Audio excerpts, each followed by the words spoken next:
Oh, Hanaki, did you know that our souls are connected by fate? Did you know that? Well, what do you know? You know, Hanaki, the one and only Oran from Yaloon.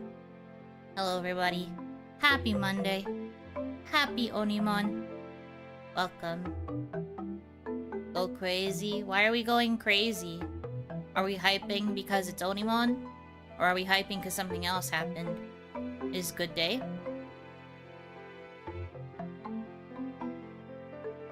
I don't actually know. Because it's OniMon? Okay, I'll take it. I appreciate the outside energy. Hopefully I can absorb it and feel a little better. Summoning lightning? True. Do it! Have it smite me. Have it strike upon my box. Put me out of my misery. That's probably not the energy I should be having, like not even 10 minutes into OniMon, but still, that's kind of how I feel right now. But yeah, hi! Hope you guys are doing okay. Hope things have been going well this day. How are you? Happy start to the week. Oni horns are natural lightning rods? Ah, frick. It'll truly be over if so. Big if true. Also, I apologize if you see me do a little bit of a mogu mogu, like a munch munch. I have fries. I have French fries that I didn't finish from dinner, so I'm gonna be munching on those throughout the evening so that I don't let them go to waste. Yes, yes. Your horns act like lightning rods. Yeah, I know. That's the hope. That's the prayer. Bringing the smite me energy to the function. That's the vibes I bring to the function for sure. Yeah, they're pretty good fries. They ended up being quite fresh today. And they're yummy. But yeah, I'll be munching a little bit because I don't want them to go to waste, so... yeah. They're not super cold. They have been sitting for a little bit, though. Not to the point where they're blick. Luckily. Like, they're still the right kind of texture. But I gotta eat them up. Chillin', had some leftovers for lunch, playing Slay the Spire 2 and enjoying a fine OniMon. Yippee! Sounds like a quality time, for sure. Sounds like you're having a good time. God, I wish that were me.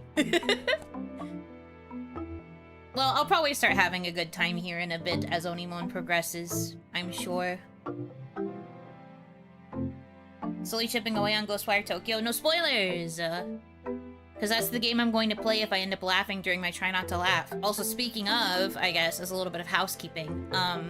If you haven't seen, I have posted a form for you to submit videos for my eventual try not to laugh stream. If I laugh during a video, I add 10 minutes to a timer, and that's how long I have to play Ghostwire Tokyo for a stream. Cause it's scary, apparently. It's spooky, it's horror. Horror adjacent. So I will do my best to get through it, depending on how much I laugh during that video. Preemptive apology for what? Your submissions? Nah, it's okay. I haven't seen them. It better be worth it. I mean, we'll see. I mean, I've heard stuff about Ghostwire Tokyo. The only reason I got it is because during the Steam summer sale, it was on sale by like 95% off, so I think I only paid like $5 for it. $4 or $5, I don't remember. So even if it's bad, I only paid $5, so I don't have to really complain too much. It was $5. That's what I'm telling myself anyway.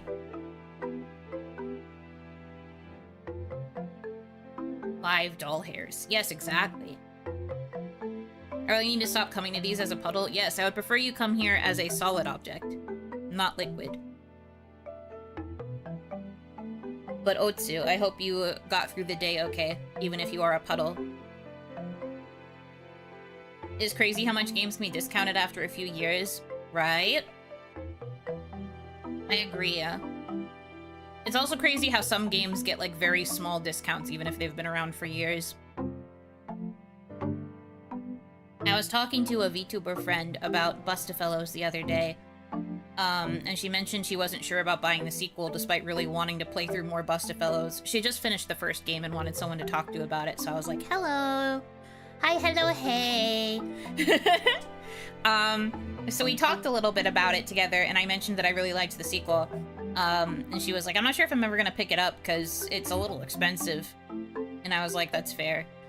And I remembered that P-Cube had mentioned that they're never going to do a, super big sale on Bustafellows 2, ever. Like, I think one of the first sales they did is probably, like, what I think they explicitly said that was going to be the cheapest it was ever gonna be on sale for. So, I was like, I feel bad that you're probably not going to be able to find it at a decent rate, but I do think that it's worth it. But I can also understand thinking it's too expensive. The Bustafellows senses went off. I saw her mention it and I was like, Bustafellows? Say less? So that's exactly what happened. I had to flex my knowledge. Did you mean to pay $5? Nice hit, I guess. I don't know. I don't think I meant to. I just know when I was looking at games for the Steam Summer Sale, I saw that that one was like a huge discount, so I was like, oh shit. And I put it in my cart.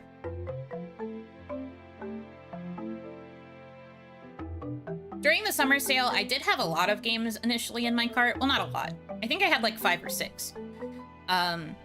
But I took a lot out because financial circumstances made it so that I couldn't really indulge in the sale the way that I wanted to anymore. So I ended up buying Ghostwire Tokyo and then Paint Drying Simulator. So we do have to do a Paint Drying Simulator stream sometime. That's gonna be fun. Can't wait for that. I have that in the repertoire now for later. That game was only like 50 cents. Actually, no, I think it was more like 99 cents. It was really cheap. I think also because of the Steam Summer Sale, which is very funny. I was like, heh, crazy discount.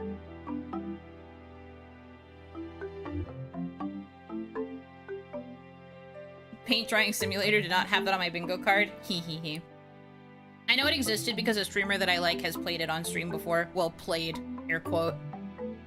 You pick a color for the paint to be, and then you have to sit there and wait for it to dry. And it's awesome. The game ever. And then if you're able to sit there the entire time, I think it's like a 6-hour game. It's you basically have to just sit there for the 6 hours and watch the paint dry. And if you make it, it's like, yeah, you did it. It's very funny. I just think that the concept of it's great.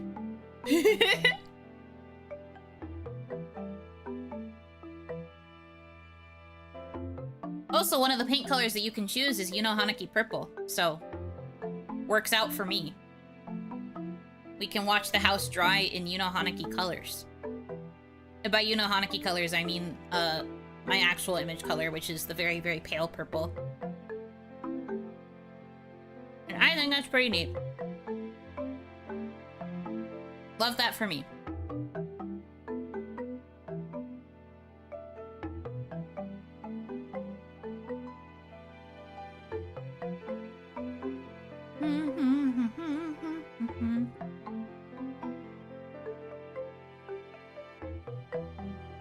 I smell like maple smoked jerky, but only 4 giant piles of tree left to burn. Ignore the 8 dead trees I have to deal with later.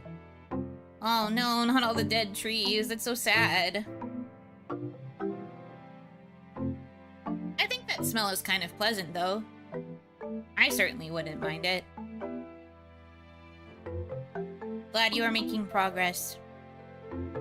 Sad about the deforestation. But it happens.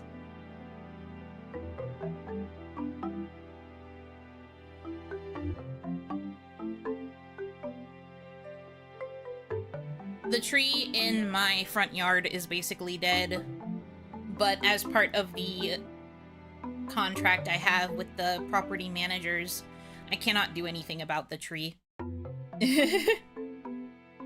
So I think if I want to get rid of the tree, that is their prerogative rather than mine.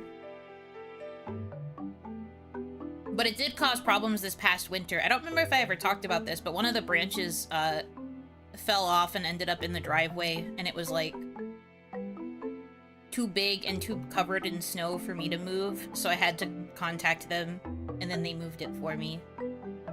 They got rid of it, which was nice because it meant I didn't have to pay money.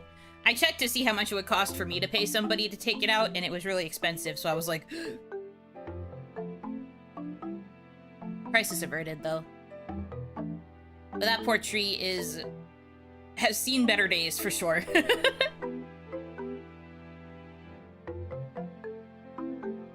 Also, in case anyone's curious, my frickin' lawnmower service saga is continuing to be a pain in the ass.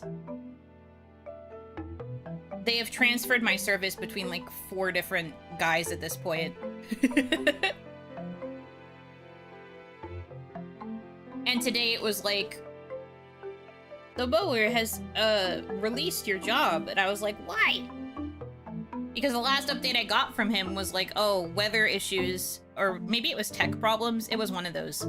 Tech problems have made it that we're a bit behind schedule, but we'll try to service your property as soon as possible. And I was like, okay. And then I didn't hear anything for a few days, and then today I got the notice that he released it, and I was like, oh. So now there's a new guy doing it, which has once again changed what day it's going to be happening. And I'm just like, can we find somebody consistent, please? It's rough out here. Hopefully this new guy's able to do it. Not cutting any live trees yet. All the dead ones have like 30 feet of poison ivy. That cannot continue. That's very fair. Gotta get rid of the poison ivy problem if you can. I get it.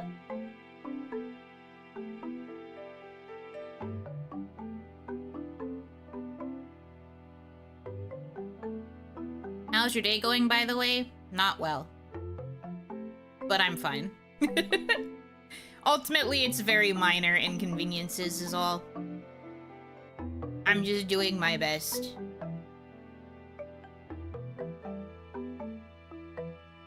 I binge-watched an old anime that I really like with Hitomi today. And then... cried because I haven't heard back about a job interview. And that's why I have low energy right now, because I had a little bit of a meltdown a couple hours ago. Still not fully over it. It's also why I have french fries. I ordered food to cope. It's also because I'm out of groceries. I have to wait until tomorrow to do my grocery run.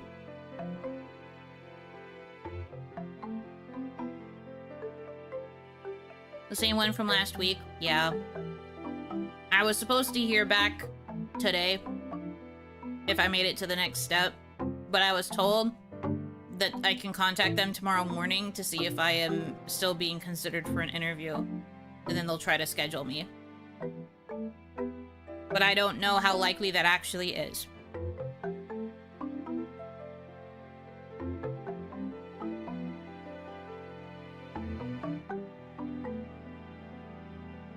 But I mean, I'll listen. I'll call in the morning and see if there's a chance, but... Ugh. I don't know. I'm not feeling very optimistic. I feel like if they actually wanted me, they would have done something today. I guess at this point I am a beggar, though. So I suppose I will go through the effort of begging. I'm just not excited to have to do it.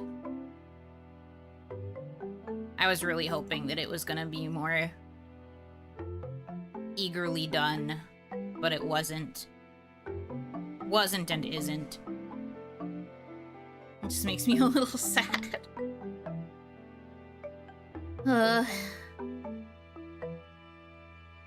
maxing 97%, it's so boon over. I'm sorry. I'm trying the best that I can. I apologize for carb maxing. I'm sorry. I eat my feelings. We've discussed this before. I've had a job ghost me for 4 months and randomly call saying, hey, can you start on Monday after I already started somewhere else? That's very funny. I like how every job just thinks that they are our only priority. And so they think that they can just take advantage of us whenever. When that's not how it works.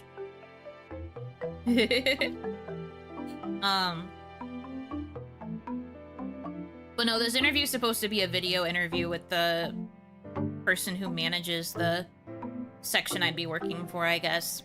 And I was told that they were really busy last week because there were already people that had been hired that they're trying to, like, train and get adjusted. So if I was going to hear anything about interviews, and final interviews would have been done early this week. So... And they asked for my availability between Monday and Wednesday, and I said I was really only free Tuesday afternoon, and that's why I'm shocked that I haven't heard anything. But it's fine, it's whatever. About the name of the anime, Gakuen Babysitters. It's pretty niche. It aired in 2018. I don't remember what season. I think it was a summer 2018 anime. Based off of a manga that started in 2009. So they, like, slightly modernized it and adapted a few stories. The stories that they have adapted made the plot a little bit out of order. I started reading the manga the other day. Like, I had read it before, but I'm rereading it now because there's, like, way more chapters. And basically the whole time we were watching, I was just pointing out to Hitomi all the different ways that they had to make changes and all of the freaking, ways they made it out of chronological order and the things they omitted and stuff. But we both really liked it when we watched it in 2018. So I was just like, I think it's time we revisit it. And so we revisited it and we binged it from the morning until late afternoon, which was nice. Nothing exists pre-2010 in Yuno world. Shut up! I literally just said the manga started in 2009. Be nice to me. I do have things that I consumed pre-2010. God. Why do you hate me so bad?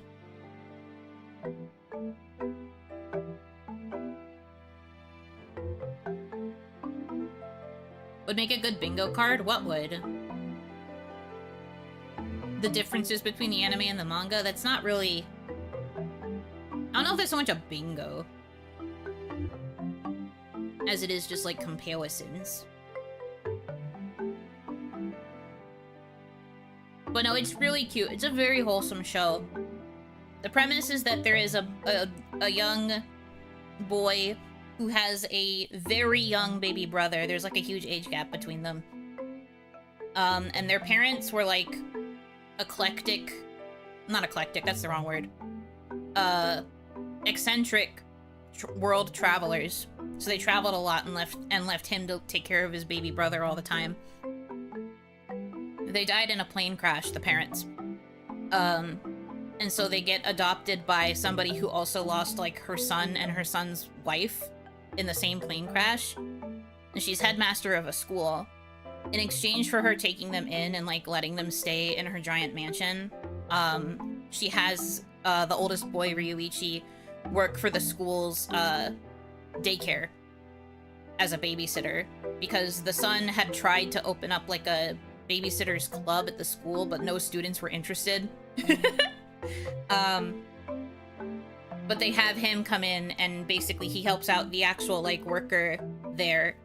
It's only staffed by one person. But he helps the one full-time worker there take care of a bunch of the staff's kids. Like, the service is there so that the teachers and, like, the staff can drop off their kids and keep working. So there's a bunch of other little kids and a little baby that he helps take care of. The show is very wholesome. You spend a lot of time with these really cute kids. And there's, like, other characters, too. Like, you get to know stuff about their parents, you get to know stuff about the other students that Ryuichi interacts with. stay wholesome though? No, it does. It really does. There's moments where it's sad, just because, you know, this is still a kid who lost his parents.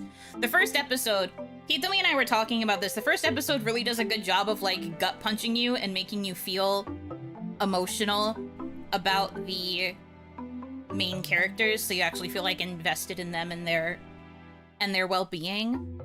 And I think it's a very cute show. I hate every time I bring up something that's a genuinely nice show, and then everyone's just like, I don't know, I've seen horrors come out of this. I've seen horror premises. Not everything is horror, okay? I get that you have your guard up, but not everything is fucking horror. Let me talk about something I like, God. Curse you, good writing, making me care. Yeah. It's really good. I think that they do a good job of, like, making you care about the main character. They do a good job making you care about, like, the rest of the cast, too. All these babies are so cute. They're not technically babies, I guess. Like, most of the main kids are, like, toddler age, technically. Then there's one, like, actual baby. But the others are more, like, toddler age. But they make them, like, really tiny. They're, like, cartoonishly small compared to the teenagers. They're so little. But they're so cute. Anyway, it is genuinely not a horror. It just has moments of being a bit sad because the main character will start missing his parents. Or you'll have situations where the kids cry. And, you know, that's always a bit sad. But it's not a horror.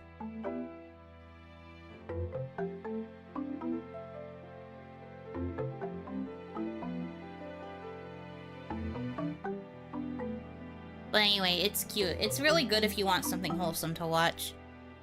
I really like it. It was nice to rewatch, even if I was kind of sad at certain plot lines that were omitted and such. I'm not even that far into the manga. I'm on chapter, like, 40-something. Out of, like, 150 plus, I think. There's a lot. It's still ongoing, despite having started in 2009. So, it's still going. Super long manga. Oh my fucking god. I'm not entertaining this right now. I'm trying to tell you about something that makes me happy. Do we have to make it about horror and then also have to make it about Batman? Do I look like I would be this invested in Batman? Crazy.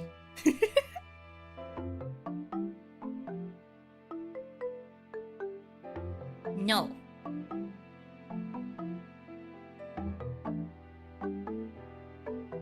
I mean, what?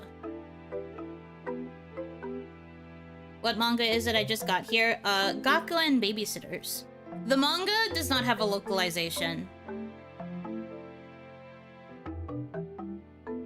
At least not an official one, so you have to sail the 7 seas if you want to find it.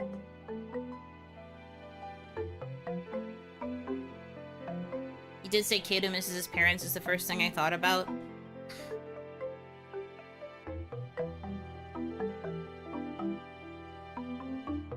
Okay.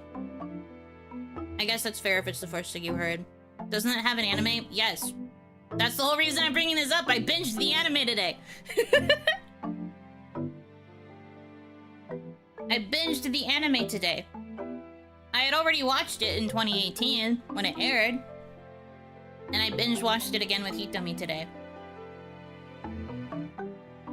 We got up pretty early in the morning and we had brunch together and we watched the anime and it was nice. It's so cute and silly. The art is so cute. It is! The way they draw the babies is so precious. So cute. And the voice actors for the kids all do a really good job, too. It's really funny to hear how some of them are constantly, like, peeking the mic because they're yelling as these kids. It's awesome.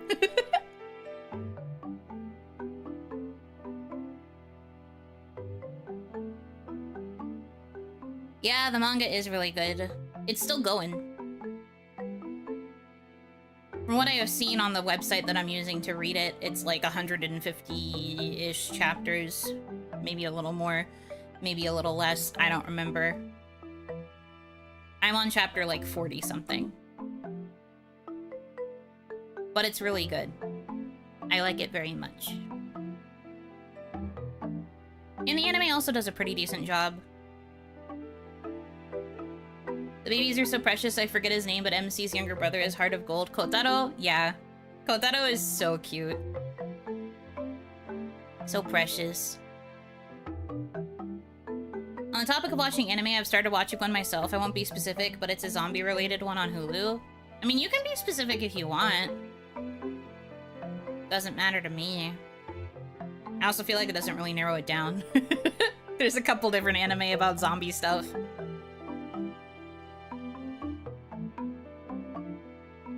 If you want to gatekeep the title, that's fine, but I don't particularly mind if you want to title drop it.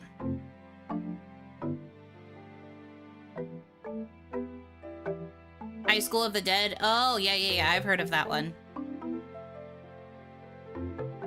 Kore wa Zombie desu ka is so good. That's fair.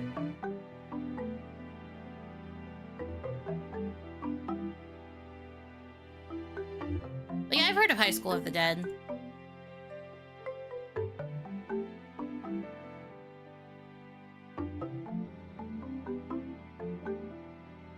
Ecchi.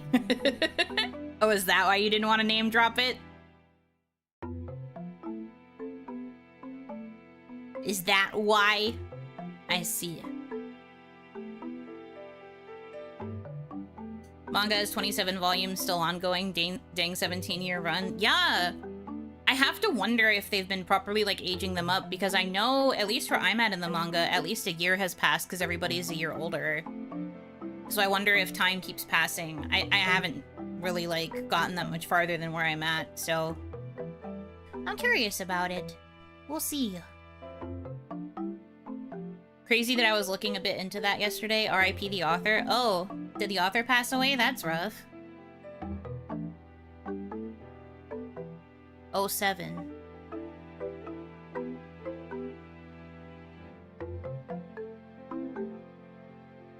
But yeah, I don't really care. Enjoy your ecchi. Has a pretty infamous scene where a character shoots over a character and her breasts boobily out the way. Yeah. That's why I said I knew about it. I was like, I'm pretty sure that's the one where they breast boobily. I mean, I really can't judge. I know that my audience is mostly men. Of course you guys are watching ecchi.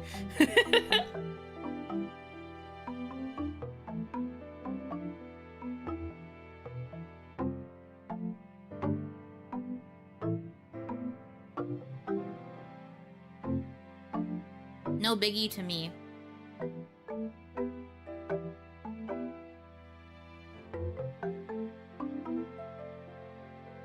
The boobage I enjoy looking at is yours. Thanks?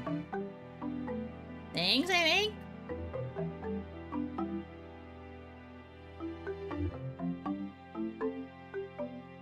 High School of the Dead and Trinity Blood, the two incomplete series due to way too early author loss. Yeah, that happened to, the author of Inu X Boku SS. She has also passed away before she could finish, I think before she could finish Inuboku, and also before she could finish, the other series that got picked up for a short anime.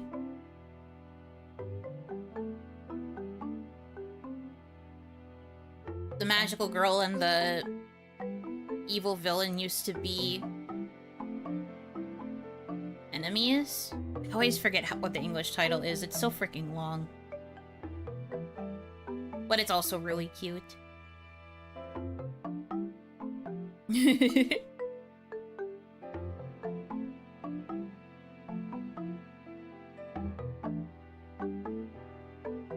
Excuse you, I'll have you know I'm a watcher of only the most demure and mindful anime. BRB watching High School DxD. Ha ha ha ha. Very funny. Most of my audience is men, of course they're watching mood stuff. Meanwhile, the depths of horror lurking in women's Wattpad stories. Well, I'll have you know, I've never delved into the horrors of Wattpad. I was a fanfiction.net girly, and I'm currently an AO3 girly. I skipped over the Wattpad era, thank God. Wattpad can get pretty awful.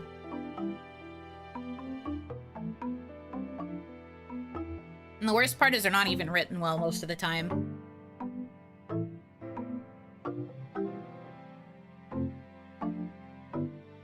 But there are some gems on fanfiction.net. And I also think AO3 is where all of the, like, golden content is. Better than being a Tumblr girly? Who's gonna tell him? Literally, who's gonna tell him?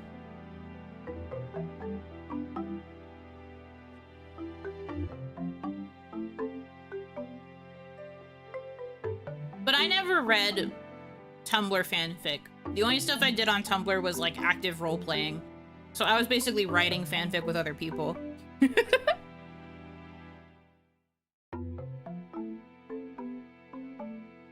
Could be worse, it could be Gaia Online fanfiction. That's true. I was never a Gaia Online girly.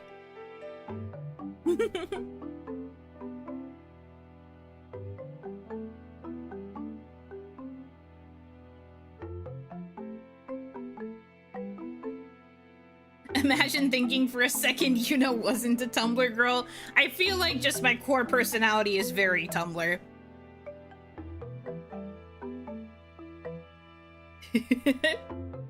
I have standards, sir. Sips fanfiction gray, pinky out. True. You could have been. I could have been. I did play Gaia Online a little bit, but I didn't really like its formatting. It wasn't really my vibe. I didn't care for it. I think, ironically, I had been on Gaia Online a little bit before I got into fanfiction.net, but somebody I met on Gaia Online redirected me to fanfiction.net instead, and that's where I did most of my stuff in the end.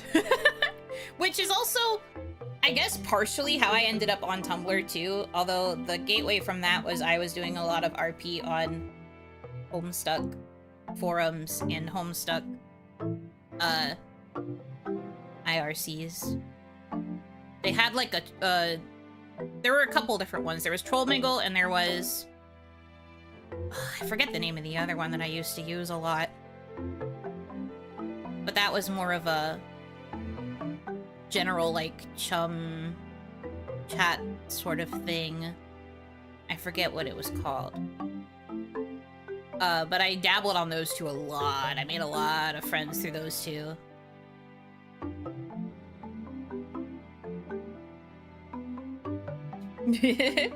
And then it was through one of the friends I made on the other chat forum, not Trollmingle. Although Trollmingle is how I got involved with a fandubbing project for Homestuck. That's a whole other thing. But for the other chat client that I used, someone that I met there primarily used Tumblr. And so they asked me to get on Tumblr and use it to, like, interact with their stuff. So I was like, oh, okay. And then I never left. I was there for a very long time. I don't really use my Tumblr blogs anymore, though. I still have them. I have some vanity usernames that I will, like, frequently log into in order to keep them. And then maybe I'll post like 2 or 3 things and then I leave again. But I don't actively use the website anymore.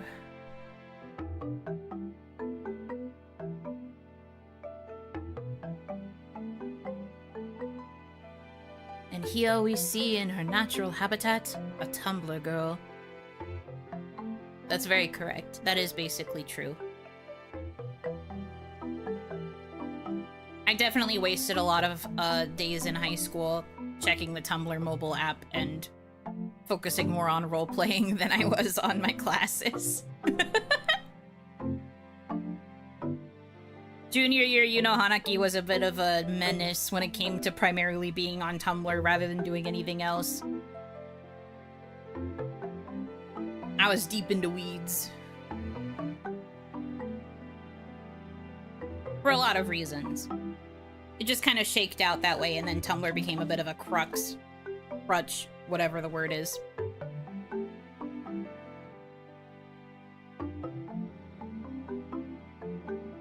Anyway, long story short, was very much a Tumblr girl. Thank you for checking. Horcrux you're thinking of? I mean, probably. I do imagine a part of my soul is probably buried in my Tumblr blog. There is probably a part of my soul in there.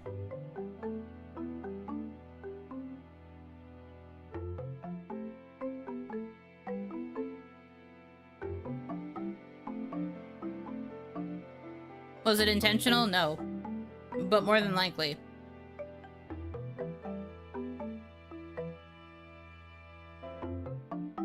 That makes me feel old. The biggest gap between Mills and Zoomers is the smartphone. Yeah.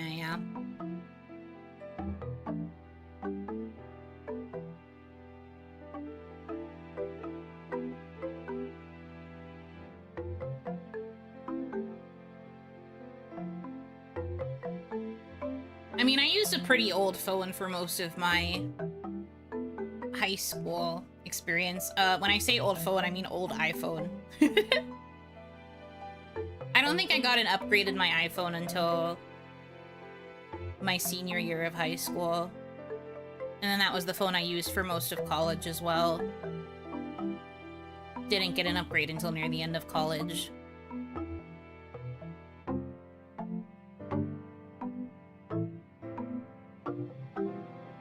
What are phones? Good question. I don't know, actually. No idea.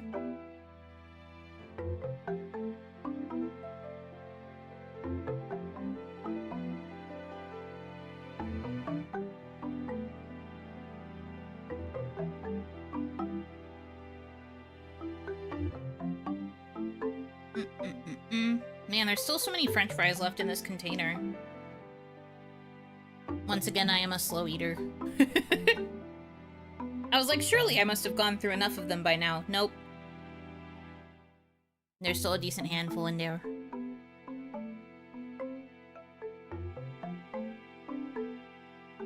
The good old days of prank calling people with a payphone. Never did that. I'm aware of the fact that payphones existed. I don't think I've ever actually used one, though. Maybe, like, once.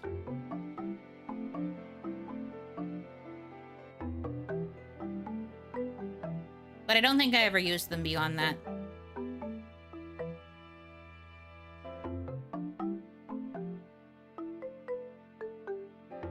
Although there was a thing I had to do in Girl Scouts when I was very little. Well, maybe not very little, but when I was little. Where they had to teach us proper phone etiquette. We had a whole etiquette lesson in order to get, like, a good manners badge, I think. And that's where they taught us all the stuff about, like, how to position your silverware on a dinner table. Which piece of silverware you're supposed to use for which part of the meal. General, like, polite small talk stuff. Crossing your legs to be ladylike. And then one of the other lessons was about proper phone etiquette. Like, how to talk when you're calling someone and also how to respond when you're answering a call. And the reason I remember it is because we had these, like, really fuzzy pink and blue and purple toy phones that we used. And I, like, hyper-fixated on one of the phones, and I wanted to keep it so bad. We had, like, 2 or 3 of them, and I just hyper-fixated on this one that was, like, a specific blue and pink color that I loved. And I really liked the fuzziness of it. Like, the fuzziness was on the receiver as well as on, like, the base of the phone, and I just was obsessed with that thing. And I had to, like, beg and plead the troop leader to let me take it. Which they did. They did let me keep it. I don't know if I still have it. It might be rotting in the storage of my garage somewhere.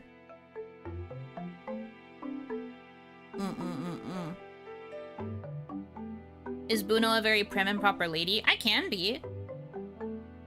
I know how to be. But, like, I am primarily a tomboy. I was a tomboy first and foremost. I'm a tomboy first and foremost, so I will choose the less prim and proper route if given the option.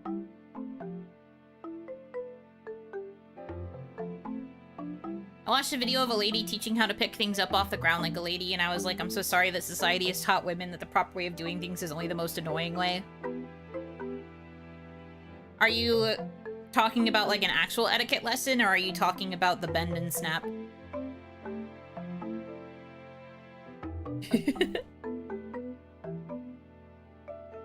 Early signs of VTuber wanted the tropical mold phone. It was a toy! I wasn't actually using it for anything. It was just a toy.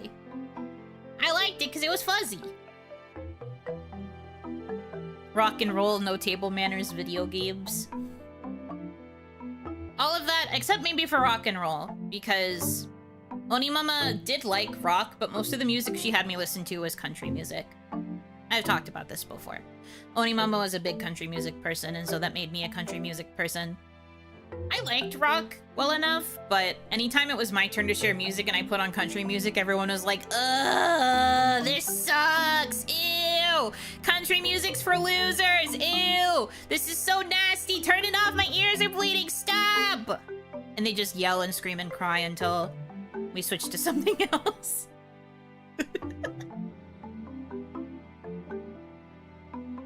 Walk up until parallel with the object, squat down gracefully, pick up items, stand straight back up. Yeah, especially if you're wearing a skirt.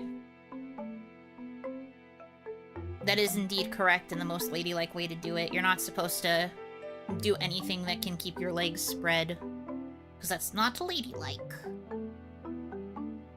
I'll only get an etiquette lesson stream with Hanaki sensei. I mean, I could teach you etiquette, but the problem is most of the stuff about girls isn't really going to apply to you.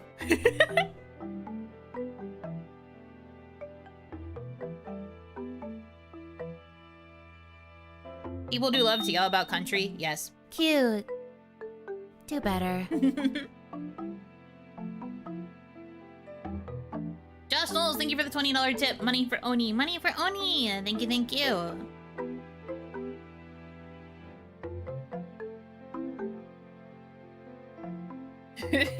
Country Roni, take me homie. Yeah.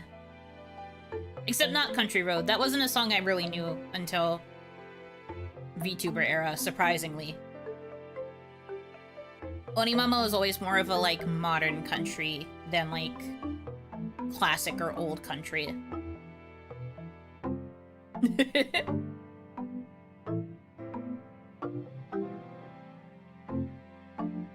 So that's the bulk of what we would listen to.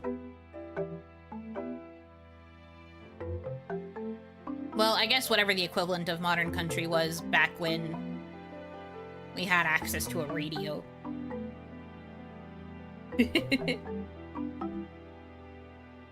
But not a lot of old stuff. Or like classic. I started playing Pal World at 10 and just looked up. I'm sure that's fine. Oh my goodness, nearly 12 hours? That's crazy. I grew up with Johnny Cash, mostly with a little Dolly Parton for country/folk.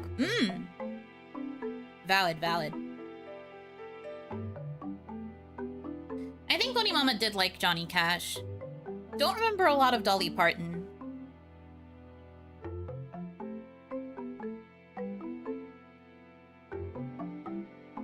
Oppositional defiance mode engaged. Playing Devil Went Down to Georgia. Don't like that. Kenny Rogers, I Can Go Older. Yeah, I get it. You're old. Okay, Grandpa. I get it, old man. Although I do know Devil Went Down to Georgia. That song I do know. OniMama also really likes the song Ring of Fire.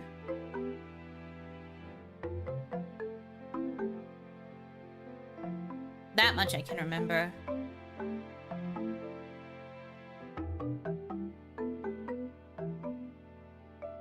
What about Kenny Loggins' Danger Zone? Nope. I'm aware of that song now. Was not aware of it when OniMama had me listen to the bulk of country music.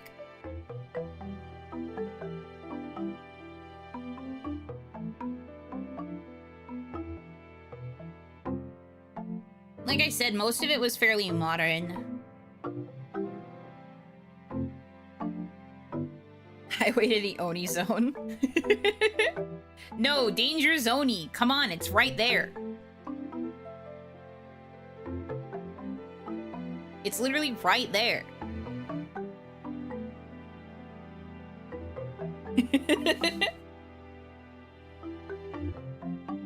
What a fumble. It's okay. That's why I'm here to do a follow-up. You teed me up to score the goal. It's fine. Danger calzone. True. Dangerous for my tummy. Boom-ch. Anyway.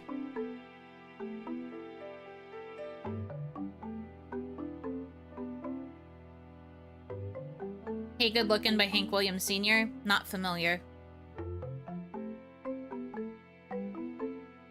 The two Cash songs I'll always remember are Get Rhythm. Someone requested that after our basketball team won districts, and Hurt, which is a cover so good the original band said, welp, his now. Man, to have the power to make a cover version so revolutionary that the original band just has to be like, well, I guess that's yours. Would Onigashima sports teams be the Onigashima Onis? Seems a bit on the nose. I don't think so. I would have to consult to see if they have team names. It's big for Oni, whenever they play sports, it's usually the equivalent of like shirts versus skins, where like one team wears t-shirts and the other is shirtless. It's kind of more like that. I don't really recall many of them having teams, but also Onigashima can't really play against other places because we are severely isolated. So we really only play games against each other, hence the shirts and the skins. Or I guess in some cases it's like the loincloth and the non-loincloth.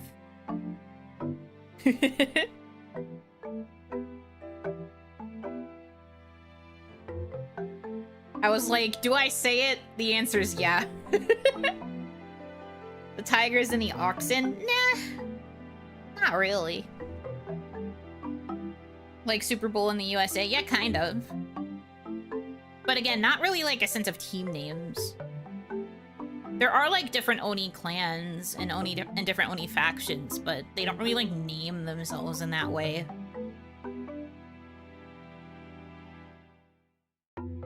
If LA is allowed to name one of the teams the Los Angeles Angels, I think Onigashima Onis is fair game.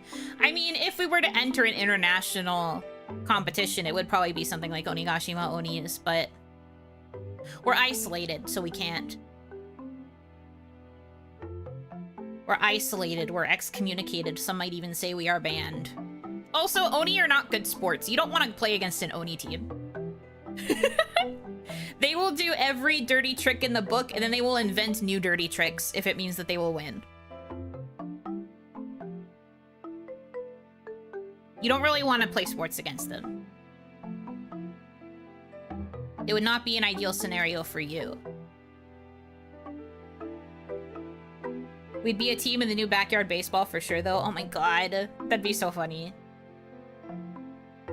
Just realized you can split them up by color. Yeah, in theory. There are some factions in Onigashima that are like, blended colors, though. It's Anaheim Angels. Someone coming in with the caps lock correction. Okay. It's fine, bro. No one's taking it from you.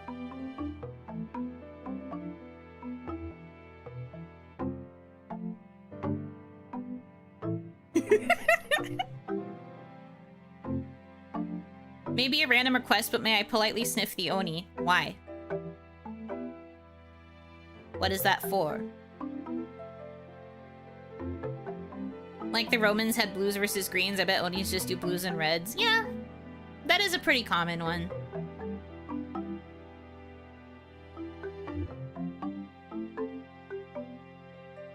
They would just tackle the players because it's a valid tactic for them. I mean, yes, but they would also be willing to, like, rip people's heads off if it meant they would win, because there'd be less people on the opposing team.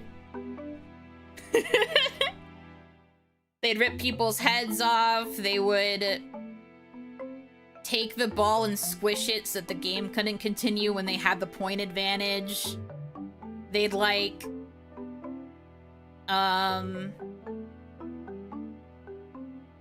Crumple one of the opposing team members into a ball and use that to score. Like, it would get really crazy.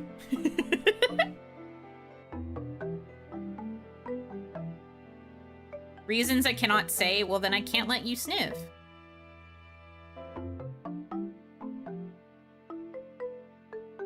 So the aliens in Space Jam. Yeah, but worse. Less cartoony, you will recover from this actions, and more, you will never come back from this actions.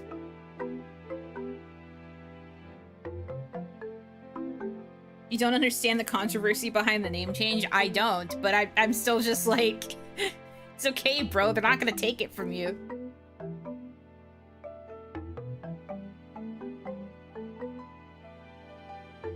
What would Bellflowers say about those violent game rules? What do you mean? I'm not sure what you're asking.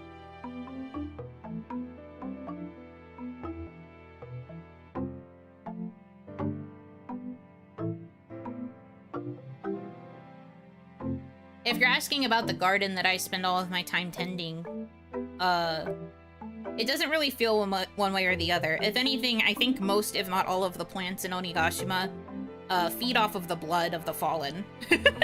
So if there's something that happens that causes blood and carnage, I think the flowers would just be like, yay, energy. Nom nom nom.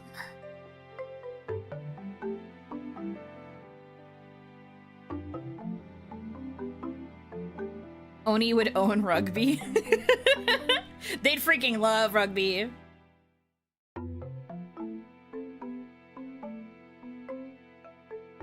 Flowers are a-okay with the blood sport. Vital energy. Yeah. They absorb most of their magical energy from the moonlight, but I feel like they feed off of the nutrients from the ground. I think something's wrong with your flowers. What are you talking about? They're normal. It's just fertilizer. They're just normal flowers.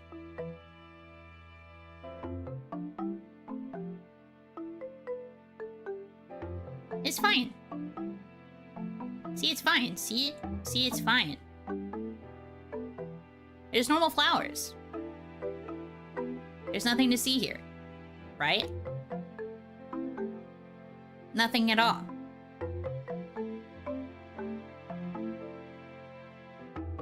It's very normal flowers. You don't need to question anything. Something, something, there's no war. I don't know the reference.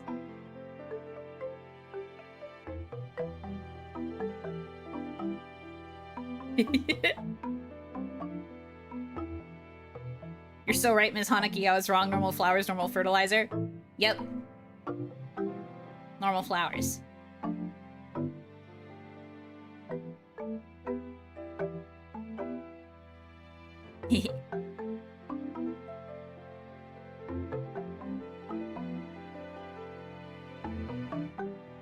One day you fall asleep on the grass and you wake up to a bellflower towering over you like a vulture and probably T-posing too. I don't think it would T-pose. Also, they're not that big. They're still like normal size flowers. There's a lot of them, but they're still like normal size flowers. They feed off of the nutrients in the ground. If the ground is soiled with the blood and corpses of fallen Oni and other fallen creatures, they absorb the energy from that through the roots.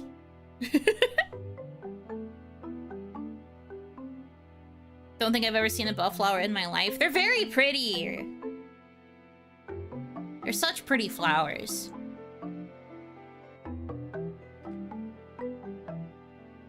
Hold on, let me show you what they look like in the real world. I have to show you my beloveds.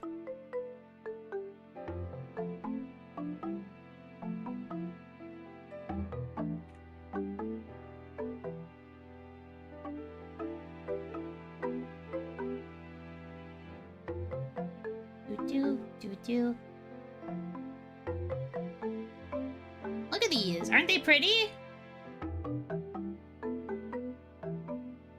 Oranges.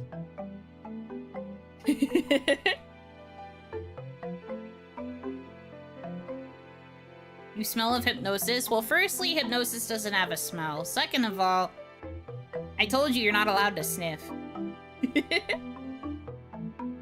They are quite herbal. Yes, very herbal. These are the specific flowers, the specific type of bellflower that are my flowers.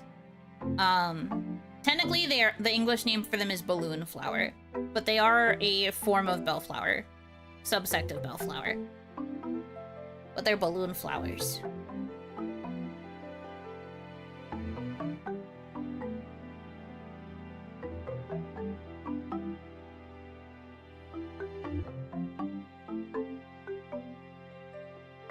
It's also called the Chinese bellflower, so now we have another form of Asian in 1.0.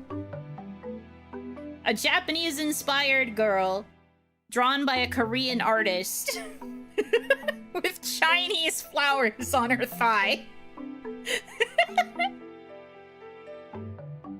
She's multicultural. She's Miss Worldwide.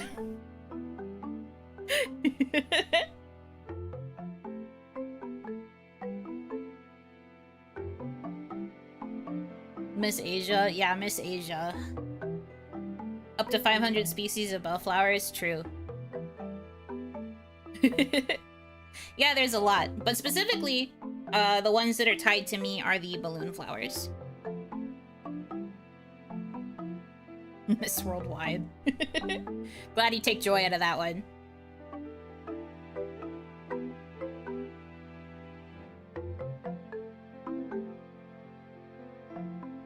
American bellflowers are only native to the eastern US. Yeah. Guys, your wife is Chinese.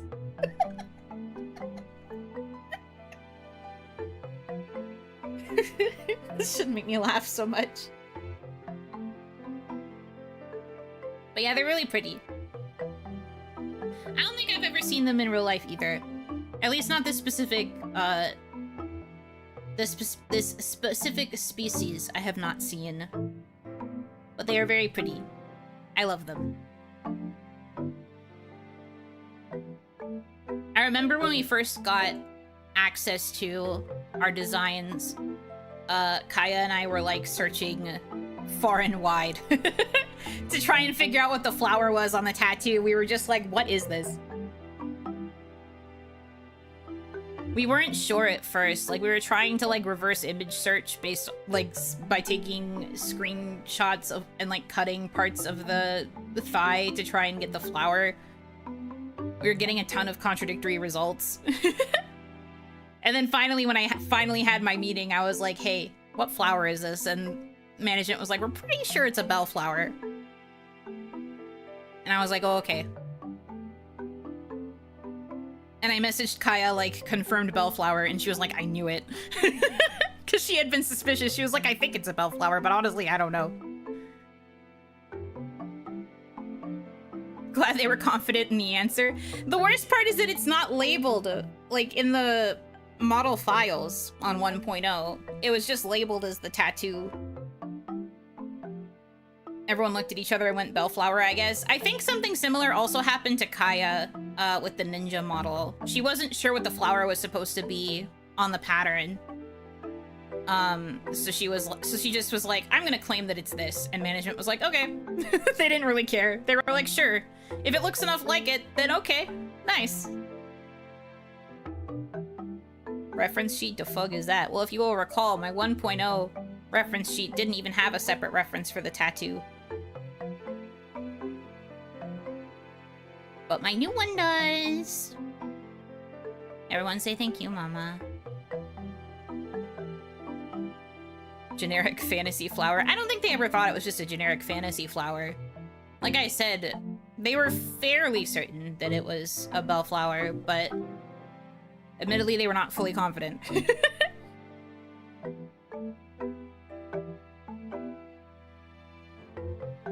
A group of VTubers looking at a thigh debating a flower is a bit comical. It was just me and Kaya. I don't think Ranchan had any say.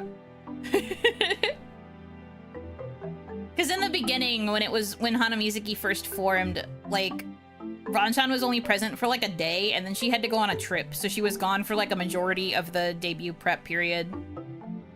She came back like 3 days, I think, before debut. I honestly don't remember. It was pretty close. She was cutting it pretty tight. But she was gone for a lot of the pre-debut prep time. So it was mostly me and Kaya being like, what is this?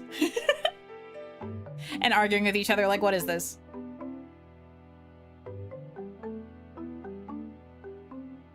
Speaking of which, what do we call a group of VTubers? A gen. Or a unit, perhaps, if they are not corporate.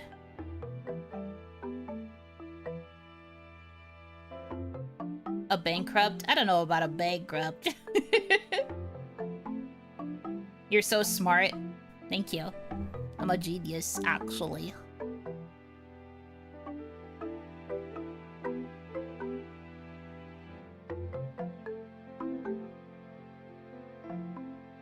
I was gonna be silly, but that makes sense.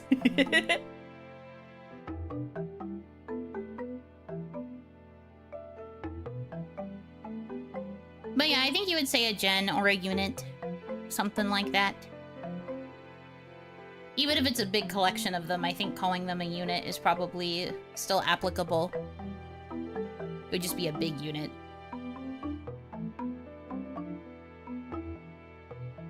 If you have multiple gens together, that is a corporation. If you have multiple units together, then it's a group. I think that's how you would count it. Why is the Discord filled with flowers and thighs, and why am I ranch now? Yeah, she was very quickly assigned ranch. You think VTubers are gonna do battle? That's very optimistic. We would not be a battalion.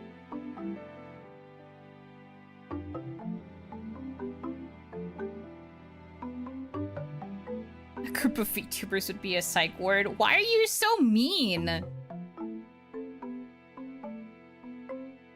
Something like Alliance or Confederation would be kind of sick. Not Confederation. I don't think anyone would gel with Confederation.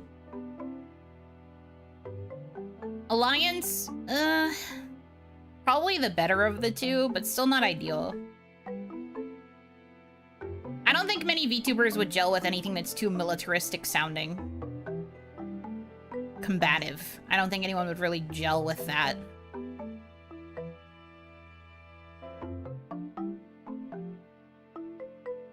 Yeah, not really brigade either. A bucket? I don't think so.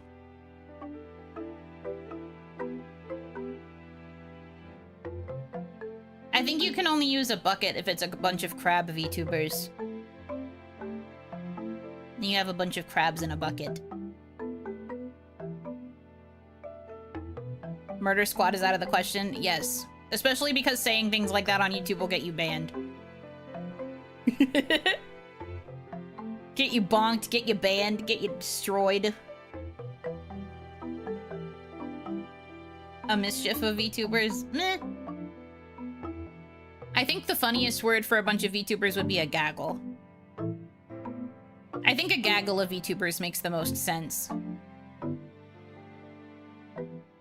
Unless they are ravens. There are probably a few raven VTubers that could call themselves a murder, but they'd probably have to be creative with how they spell it so that it doesn't get flagged. There's always the meme of going to a psych ward to pick up some new talent. What fucking meme is this? Because I've never heard of it, and I think that's kind of awful. I think that's kind of mean to say. There are plenty of VTubers that are quite normal.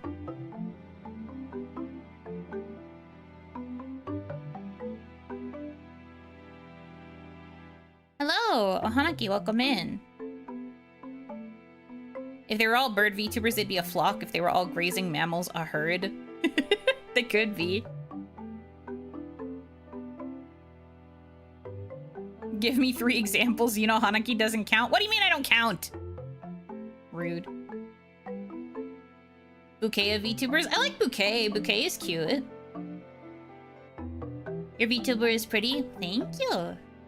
I appreciate it.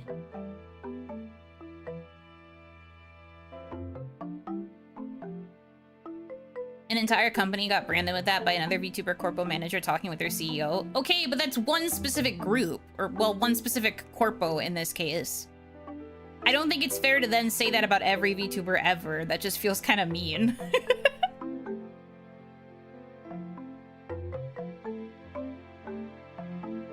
Because I feel like most VTubers I know are fairly normal.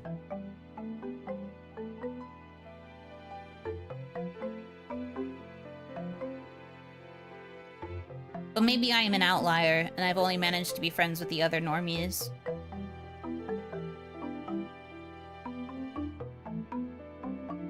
Normal is subjective? Well, yes, but if the difference is between normal and quote-unquote going to a psych ward to pick up a talent, I think that we could argue that most VTubers are normal in comparison. Kawaii had pretty normal VTubers? I suppose so. I do think we were all fairly well adjusted. I don't think we really had any... I mean, there were some times where realistically, in a human way, humanly, there would be reactions that were like emotional or perhaps irrational in nature, but like, I don't think it would really be anything that would label us as abnormal.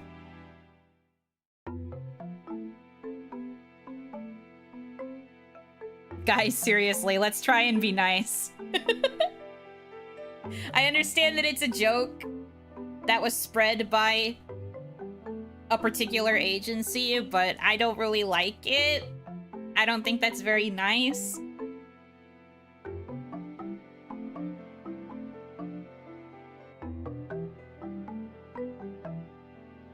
Technically, idols would be the name of a group of VTubers? Not really. Not many VTubers are doing the full idol track anymore. I actually think that one would be more outdated. I think you could really only say idols for, like, Hololive. I think that's the only situation where it would count. There isn't really any other active agency. Well, I guess V4 Mirai also sometimes does idol-related stuff. I think they also brand their talents as idols. So I guess maybe only those two.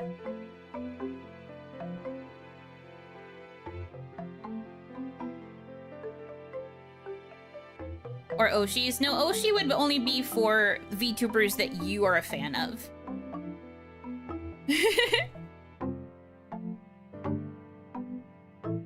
Yuno's too sane to be put in an asylum, well sane enough at least. Yes. I do agree with this.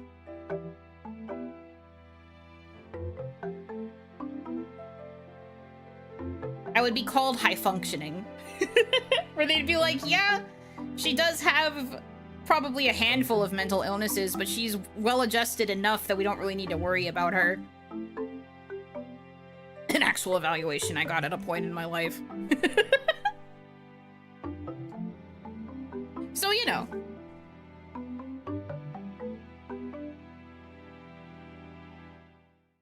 About an average amount of brain hell, all things considered. She says drowning her sorrows in french fries. Hey, it's a healthy enough coping mechanism. I eat the fries, I feel better. It's okay.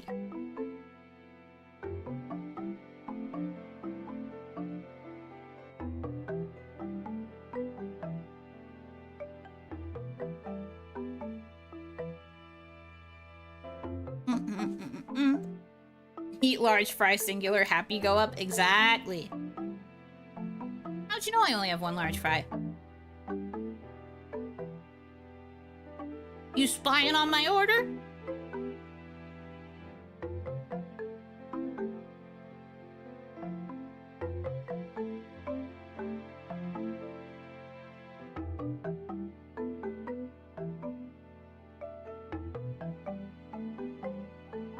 Salty snacks needed so the stress, sweat, and or tears don't ruin the flavor.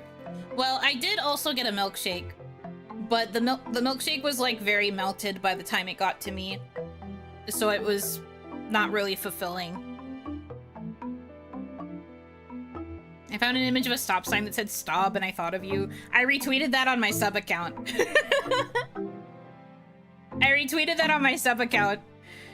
And the caption was stop, please. And I was like, that's literally how I talk. That's just literally me, I'm afraid. So I had to retweet it. I try not to retweet too many memes or like too much bullshit, even though that's what the point of the sub account is, but that specific instance, I saw it and I was like, I have to post this. Dip, fry, and milkshake. I tried to, but it was already so, like, milky and sad. I wanted it to be thick, but it wasn't thick. So that was kind of unfortunate. World unfair, extremely so. I also probably should have gotten it without whipped cream. Since the milkshake had already melted so much, it was very quick to get through the actual milkshake part, and then I just had a big mountain of whipped cream left in the cup, which was not fun. I wanted more milkshake. Me when I am a fool. I forget that I should really only be getting milkshakes in, like, winter. Because then they stay cold.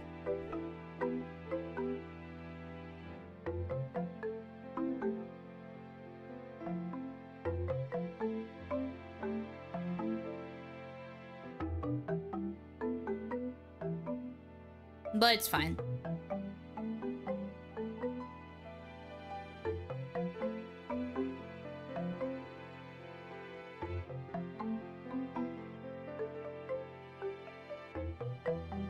My chicken nuggets were good, at least. We take those. Had a lot of ranch. That was yummy. I've become such a ranch fiend. I never thought this would happen to me. But I really do freaking love ranch now.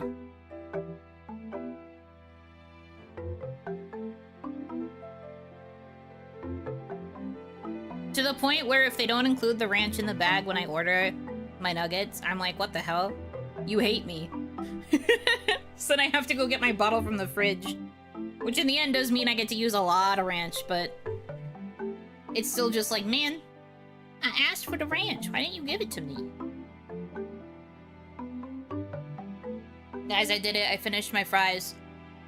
It took over an hour. Technically longer than that because I got these well before stream. But I did it. I finally finished them. Yay. I love this for me. Excuse me, sir, she ordered ranch. No, literally. That explains the flour spore ranch got eaten. Congrats on your world record. Don't say that. Normally I do eat them a lot faster, but I had a very big breakfast this morning.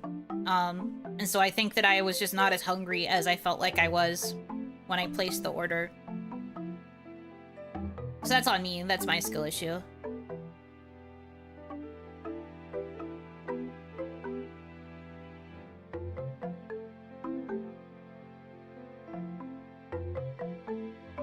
Also, no, I didn't eat Ranchan.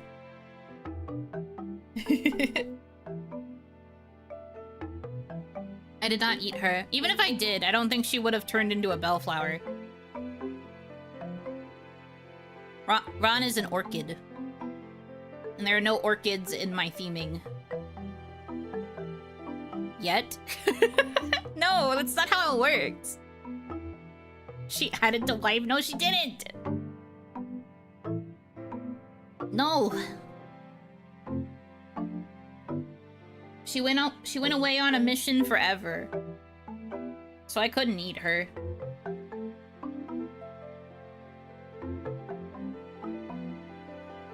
I knew a lady in college that judged orchids, didn't know that was a thing. Yeah.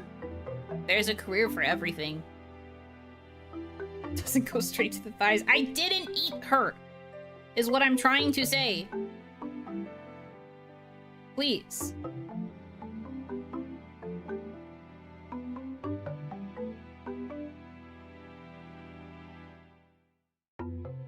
she'd bloom into a beautiful limited edition perfect grade kit. I'm sure she would.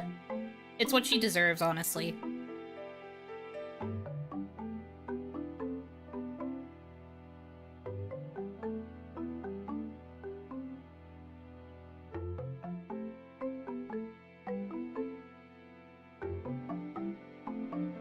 I love when Twitter decides to give me random notifications for, like, tweets from people I don't follow that just have nothing to do with anything. I got an alert, or I got, like, a push notif for a tweet from someone I don't follow. That was just them going, oh fuck. And I was like, huh? So I went to see what it was, because I thought it was, like, a drama thing. It was just them quote retweeting the fact that KFC is bringing back popcorn chicken. So I was like, okay. I guess Twitter thinks I needed to see that from someone I don't follow. KFC is doing what again? They're bringing back popcorn chicken. Apparently. In a very here damn fashion.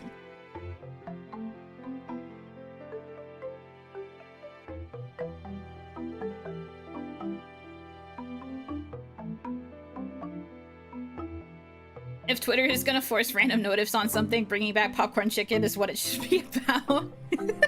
Valid reaction. I needed to hear that. You were the vehicle. You're welcome. This is your sign. BRB for no reason. Where's the tank dead? Time to get your popcorn chicken, boys.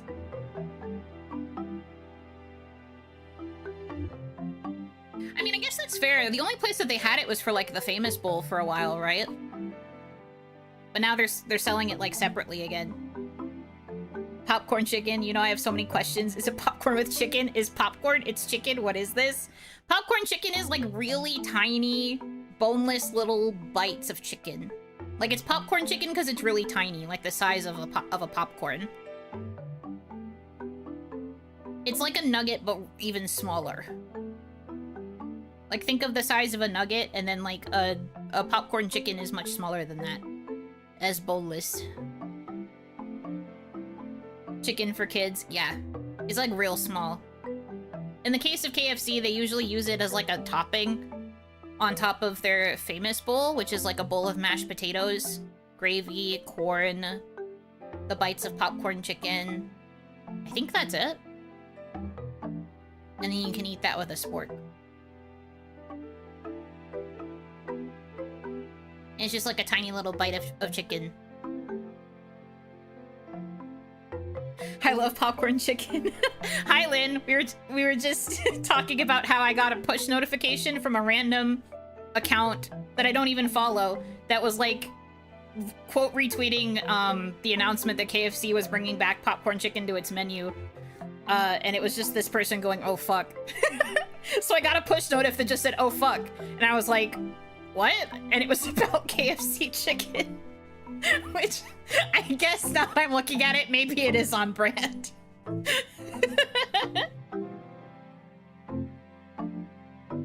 Nuggets are chewy, popcorn chicken is smaller, so crunchier like popcorn. That's probably why it's also good for the famous bowls, because the famous bowls are otherwise pretty wet with the potatoes and the gravy.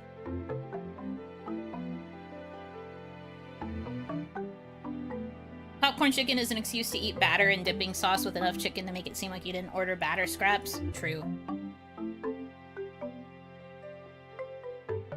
It does sometimes feel like they are mostly batter. This one time and only this time. Good job, push notif. You're welcome, guys.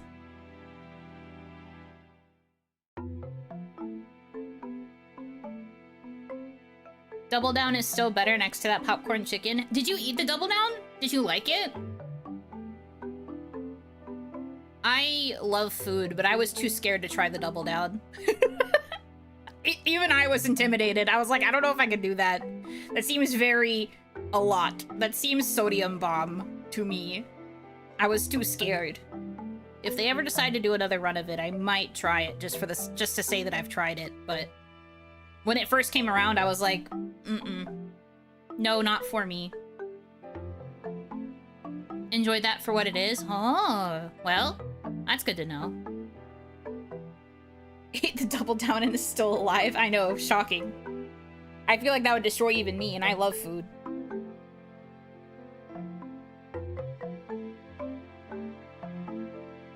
Even I have my limits. Just a little too much sodium, I think. Just little too much. Little too much.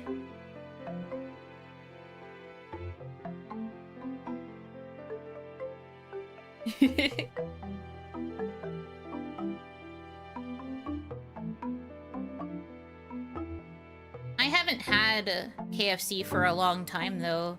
Can't even remember the last time I got it.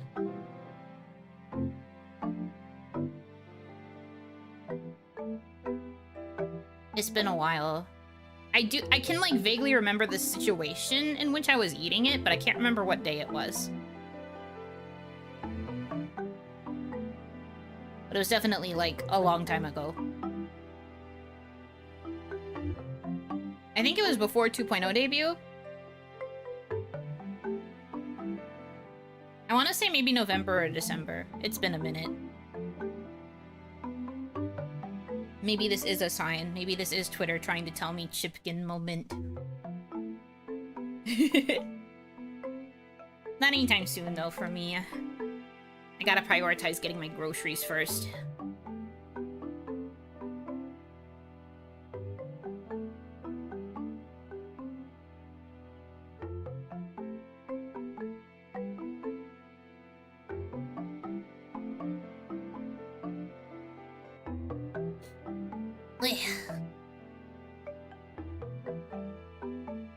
Groceries are secondary. Popcorn chicken is a must. Well, I have chicken bites in my freezer. I don't need to get more popcorn chicken. I've got chicken at home. At least it's what I'm telling myself.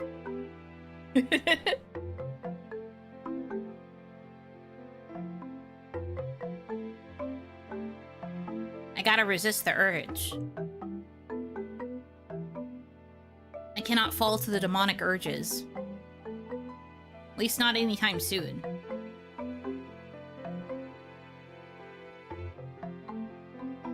Do eat. No! Lynn, don't enable me! Lynn, no! Maybe in a few days. I had nuggets and fries for dinner today, so I can't get more chicken. I cannot justify it this immediately. I have to wait a couple of days. I have to be good.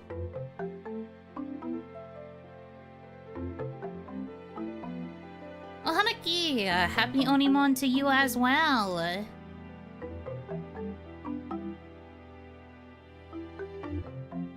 Checking, shouldn't have checked. Popcorn chicken with ranch dip is 110% daily sodium without a drink or fries. The double down must be 2,700 milligrams-ish minimum. Blech. Well, the protein would probably make up for it. Probably.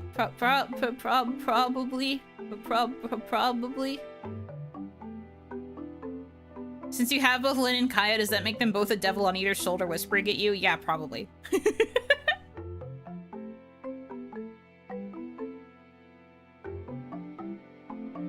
They would probably both be like that, yes.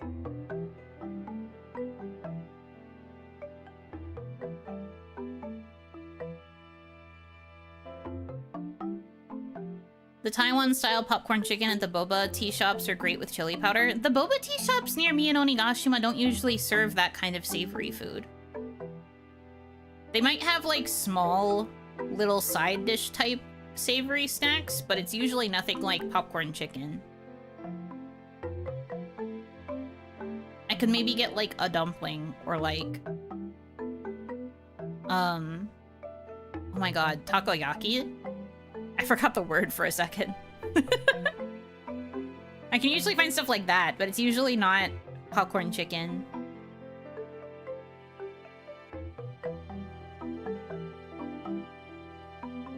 Rookie numbers. Well, you know, if you're going to be eating something like the Double Down, that's when you understand, like, that's gonna be the only thing you eat that day. With your certain allotment. Do it, but in maple syrup. That's true. They are both enablers. I am probably the one who will usually say to think something through before doing it. While they are both... I don't want to say that they are more impulsive than me. I just think that when it comes to making decisions, they'd be like, do it. Live your life. Follow your heart. And I'm sometimes also like, follow your heart. Mialoon is a very follow your heart group.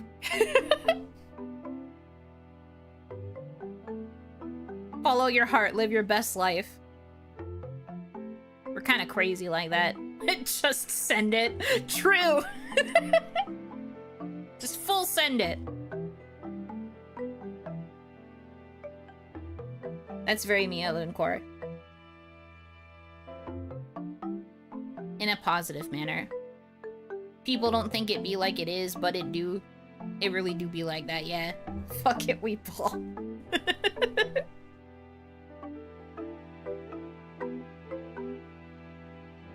Yeah, it's me and Kaya saying fuck it, we ball, and then Lynn's in the back like, frick. Frick it. The double down is up there alongside a cheeseburger with Krispy Kreme donuts replacing the burger buns. To that, I disagree. I think that that's a different level. I think the double down is a tier higher. Cheeseburger with donut buns is not... Well, I mean, it's still pretty bad for you, but I don't think it's as bad as the double down. I think the double down is just way too much of a sodium bomb. At least with the Krispy Kreme donuts, you get a bit of a sweet balance. So you're not completely sodium bombing. The double down, though, terrifying. Quadruple bypass burger. Well, you have to, like, not eat it frequently, and then I think it's fine. I think if you eat something like that once or twice maybe in your life, it's not that big a deal. I had my once. I've mentioned this before, though. I have had a bacon cheeseburger that had donuts for buns. I don't think they were specifically Krispy Kreme donuts, but they were like glazed donuts. I had it once. There was a restaurant I went to with some friends in high school where I tried it. And it honestly was not that bad. It was honestly pretty good. I don't think I would do it again. But, you know, I did it in high school, so I was a teenager. You can get away with more then.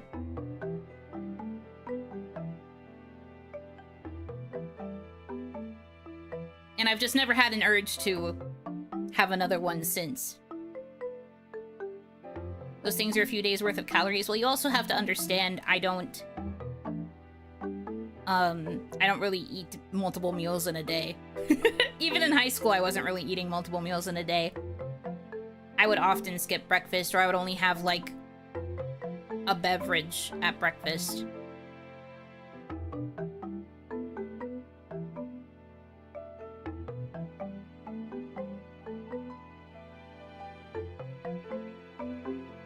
But also, I don't really like counting calories. I know I have the kind of brain that if I were to be really strict about a diet and even start remotely thinking about caloric numbers, I would be very unhealthy. I already know that I don't have it in my brain.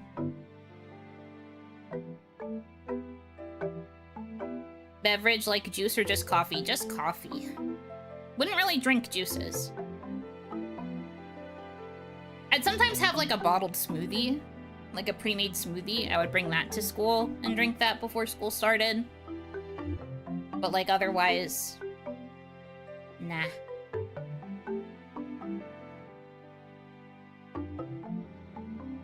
High schoolers tank the most unholy creations and then live normally after. The body is amazing. It is truly incredible.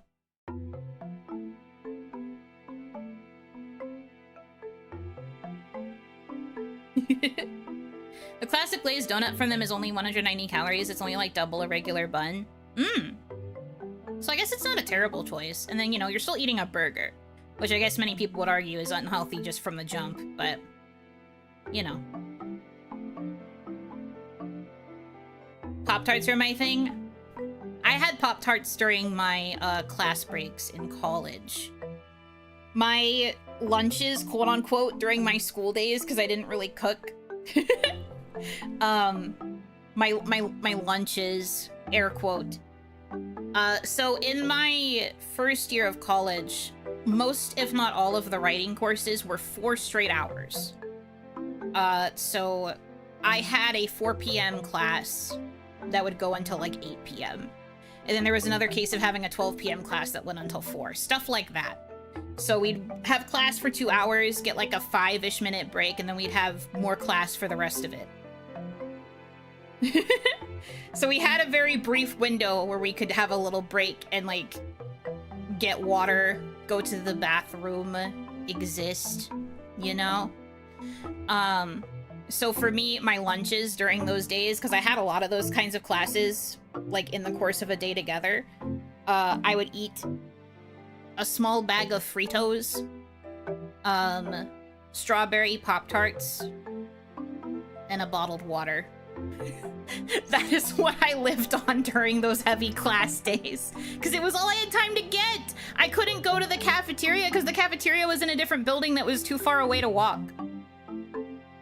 So I couldn't go to like the cafeteria to get food, and I couldn't go to like a different place to get food. Technically I could go to Starbucks and get a coffee, but the Starbucks that was close to my building was usually pretty busy. So that would also mean I didn't really have time. So I'd usually just get the Pop-Tarts and the Fritos and the water, and then I'd be like, yippee. The other thing that was cool about it is that the vending machines on our campus worked with our campus cards, which OniMama always charged my campus cards so that I could buy books and like other school supplies at the school bookstore. So I was able to use my card to beep boop bop and get the snacks. So technically I wasn't spending any money. I was spending OniMama's money. But that's all I would eat. So when most people, when they started school, you know how there's that whole like freshman 15 thing, like when you start college, that's usually when a young person will actually start putting on weight because they're eating more and they're eating like less healthily because they can't make those sorts of choices. I was eating so little because I had only those snacks and I wouldn't really eat much else until like I had dinner at home. I was eating so little on average day to day that I actually lost weight compared to my friends. And I remember coming home that winter break and everybody was like, my family I should say, everybody was like, wow, you know, you've lost so much weight. That's amazing. Whatever you're doing in college must be so good. And I was just like, I am walking and I am barely eating food. I am a wisp. I'm a wisp in the wind. Please don't praise me for this. Because I knew even then that what I was doing was not good. And I couldn't make a habit of it.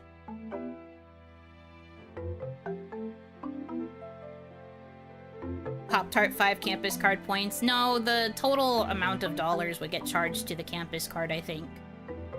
It would count as a transaction that way.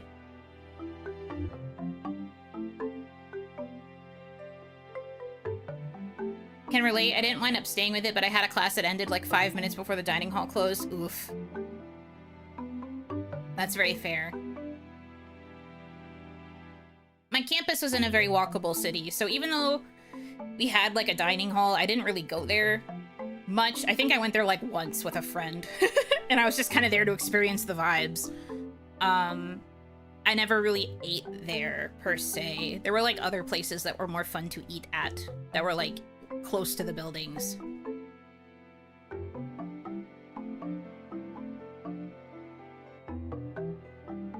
But there were a lot of times, especially when I started taking the night classes. After my first year, they switched it so that all of the classes were 3 credit hours, which meant they could only be about 3 hours long. But I also started taking more night classes. So I had a class that started at 6 p.m. and then went until about like 9:45, and all of our campus buildings closed at 10. So we were getting out during the last few minutes before the buildings would close. We were like some of the last students still in the building most of the time. And I'd be getting out so late at night that there wouldn't be much open.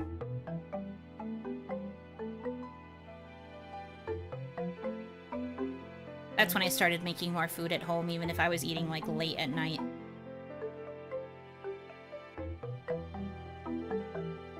Yeah.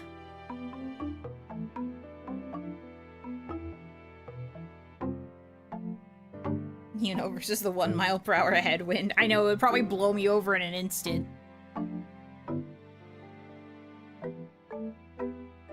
And like I said, I knew it was bad, so I didn't keep it up. After that first year, I was like, it's too much. It's too much. So then my second year, I lived by myself. I got a on-campus apartment to myself that year. It was pretty nice size. And so I was able to start having more, like, proper consumption of food.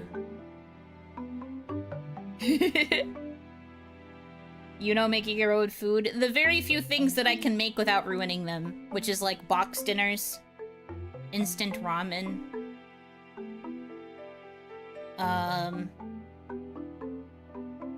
That's about it.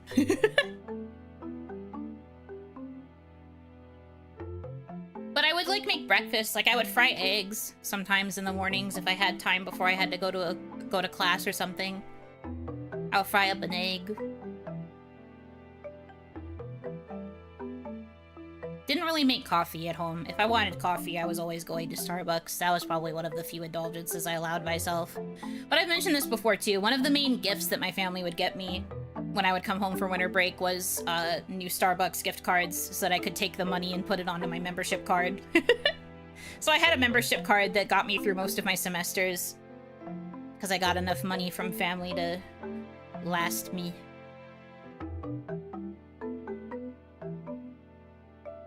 Box dinner, hamburger helper with or without hamburger? Never hamburger helper. I used to eat more hamburger helper when I was younger. It was mostly box mac and cheese. There's also this, like, boxed, another kind of boxed pasta that I really liked to make a lot. I had, like, instant rice cups.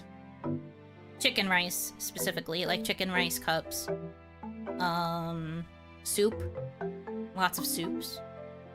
Lots of ramen.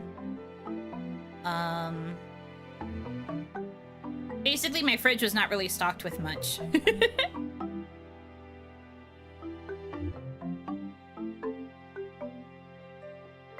I had bread. I would make sandwiches a lot. Couldn't do anything fancy like grilling them, so not really a grilled cheese. I burn grilled cheese. I can't do grilled cheese. So I would have, like, normal sandwiches. And sometimes, on a particularly good day, I would get all of the ingredients to make, like, fancier sandwiches at home, but for the most part, it was still a lot of, like, box dinners. But I was pretty decent at frying an egg without burning it, so... Eggs in the morning a lot. Mini eggy. And then I am also still very guilty of ordering food, or, like, going to get food and bringing it home. So, like, I would justify ordering the food by, like, walking to a place that was, like, a decent walk away. And then bringing it back home. Pre-burning the calories before eating the food. At least that's how my brain justified it. You know, eggy Hanaki, that's me. Egg. I still say you should make a video recipe for your Yuno special sandwich, but it's not really special. It's just a sandwich. I don't really think it's fancy.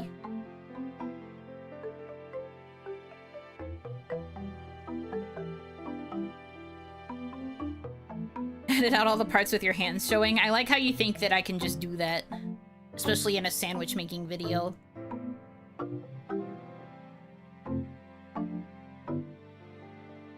A sandwich contest would be crazy, like having you guys make sandwiches. And then I guess I would rate them by following your recipes and trying to eat them. Maybe. I would probably need to buy a lot of shit to make that happen, though, because I feel like you guys have very, various types of taste buds. So I feel like my grocery list for that would get crazy. Also, I'd have to get multiple kinds of bread because everyone probably has a different preference for their sandwich breads. So I'd have so much bread in my house. That's too much bread. I already struggle to get through one loaf by myself. Multiple loaves of different kinds of bread, it'd be Owaru. Shout out to the one Tamagotchi buying 6 cans of caviar. Automatically vetoed. Not spending that much on a freaking sandwich. And why would you put caviar on a sandwich? Ew. Gross.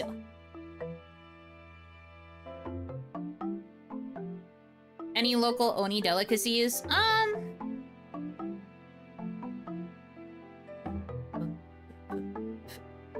I don't think you want to know what the Oni usually eat.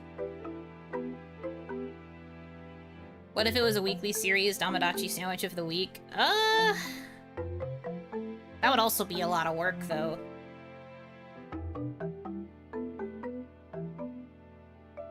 I'd have to get all the recipes, then I'd have to stockpile the videos so that I could make sure they upload weekly. But I suppose it's possible. I won't completely outrule it. I haven't had it in a while, but I had a strange sandwich I loved as a kid that was peanut butter, cheese, ham, butter in that order, and the cheese had to be peeking out or it wasn't right. How fascinating. I think the only thing that throws me off about it is the ham. Because Onimama used to like eating peanut butter and butter together. So that part doesn't surprise me. The cheese, I think, also makes sense, because peanut butter and cheese is actually a pretty decent combination, in my opinion. It's the ham where I'm like, huh. Fascinating.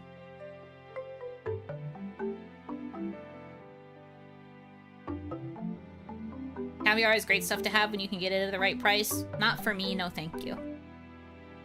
I don't like seafood. Caviar seems like a nightmare texture-wise to me as well, because it's just like a popping pearl of fish, and that's gross. No thank you. Your mother did corrupt you with tomato soup and peanut butter, but ham and peanut butter throws you off. It's the... I'm not a big ham person. Like, I do like ham, but I've never really thought about peanut butter and ham together. Like, there's something about that that feels a little contradictory to me. And, like, Onimama putting peanut butter in tomato soup is not incredibly weird. It's just odd. It's not common. Turkey, Swiss, garlic aioli, and diced sauteed onion and mushroom, hoagie roll toasted to preference. Everything about that sounds good to me, except I don't like sauteed onions. I prefer raw onions.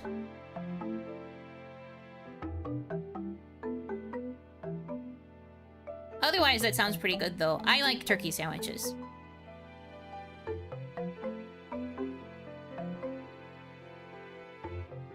I heard in parts of the US South they eat peanut butter and mayonnaise sandwiches. Ugh, interesting.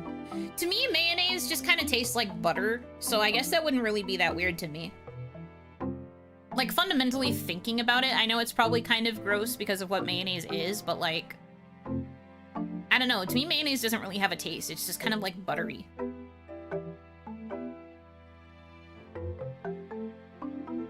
Elvis Presley famously ate whole loaves of bread with peanut butter, jelly, and ham. He ate upwards of 10 or more a day, and that kind of caused some issues. Yeah, gee, I wonder why.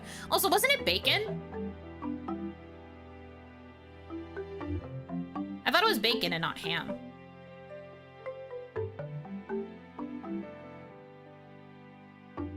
Guess I'm normal with peanut and chips. Yeah, that's pretty normal. Onimama liked to put, specifically, Ruffles chips, plain Ruffles. She'd like to put that on her peanut butter sandwiches. Which I get. The salty crunch of the chip. The creamy nuttiness of the peanut butter.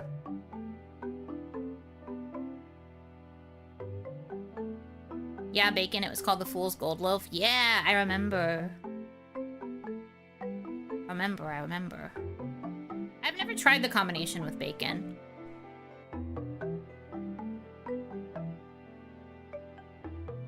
Peanut butter in soup is also good, though. I think I might just really like peanut butter. Because the sandwich is just a ham and cheese with peanut butter added. Hey, Peanut butter is good. I can't say I blame you. Are you a crunchy peanut butter person or creamy, though? Because we are a creamy peanut butter household. I don't really like crunchy.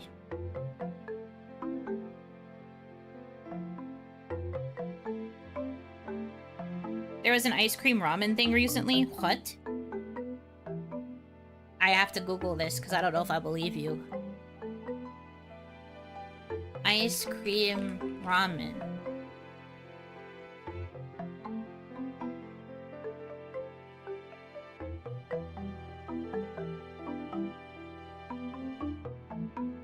Cold Hokkaido milk ice cream meets hot ramen broth in a dish that's both surprising and addictive.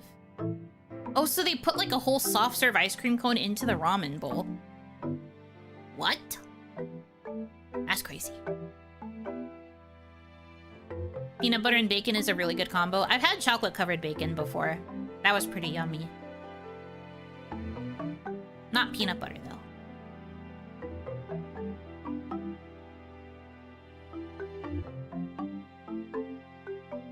Yeah, it's wild. That's crazy. Is that the thing you're thinking of?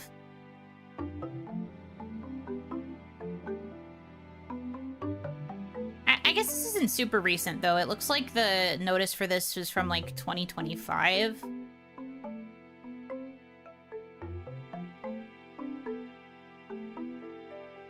I mean, in theory, I can get why they would do it. Because, like, creamy, milky broths are a thing. That some people like taste-wise, so I can kind of get it. But it is still a little shocking to think that that's a real thing.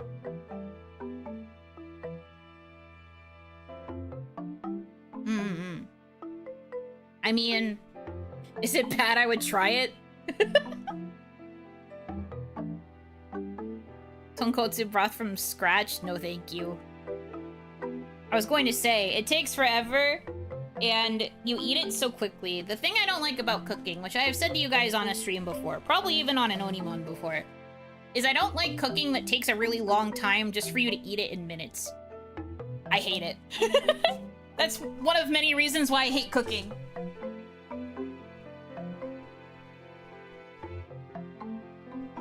Also, sorry that I lost tracking for a second. I had to squish an ant that I saw. Goodbye, ant.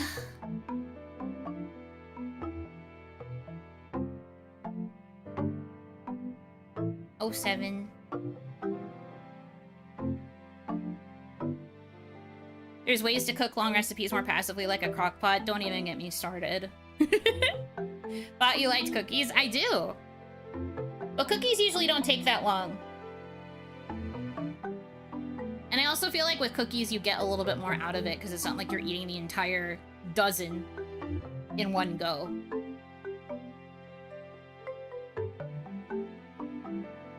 So yeah, ironically, I do prefer baking to cooking. Maybe it's a warped sense of worthiness, but like, I feel like baking stuff tends to last a little bit longer, and then you have access to a sweet treat for a bit. Probably means there's other ants. Yes, I know. It's summer. It's Onigashima. What do you expect? Of course there's more ants. But I just kill them when I see them.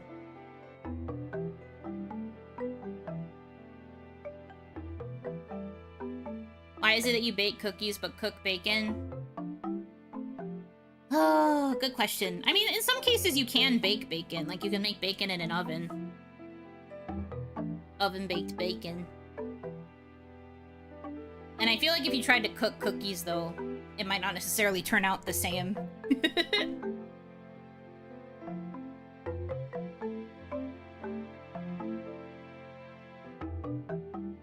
Some people bake biscuits. True.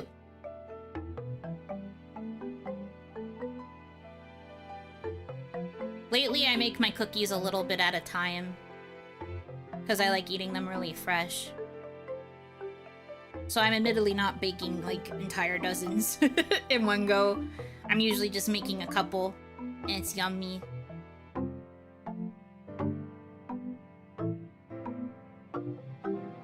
You can do that with bacon, but you better have a place for all of the lard. Yeah, true.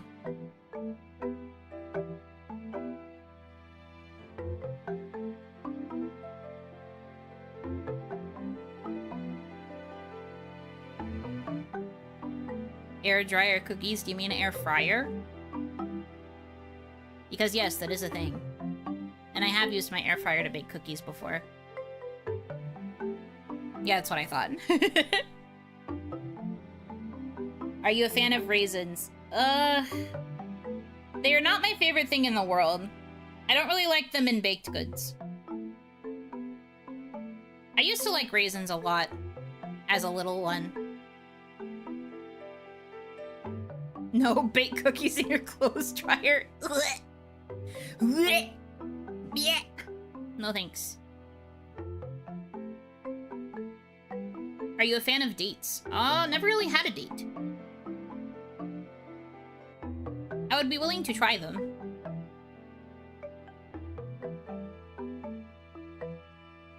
Never had them, though.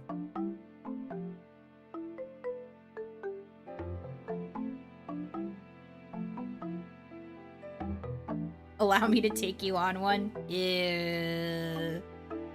I mean, I can appreciate the smoothness. But,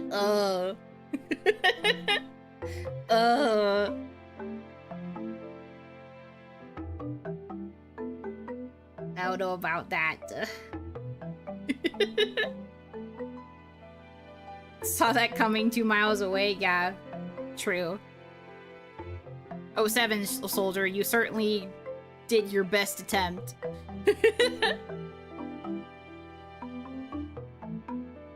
Terminally single. Ba-boom. Correct. And at the moment, I like it that way. Depends on the cookie. Melted chocolate would probably ruin the air fryer. Well, there's, like, air fryer safe paper and, like, wrappings and stuff you can put in so that it doesn't ruin it. That's what I do if I'm using the air fryer. My air fryer allows it, though. Because it's more like electric heat rather than, like, anything else. So as long as you keep the wrapper away from, like, where the heat coils are, you can get away with it. So I put, like, paper, and I tuck it into the bottom of the air fryer container and put the cookies on top of it. And then they don't stick to the bottom.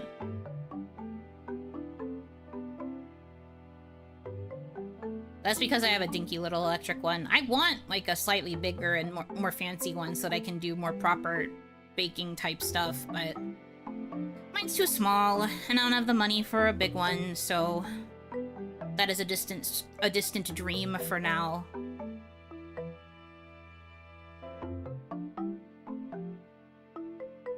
Something else I really want to bake is a croissant, too.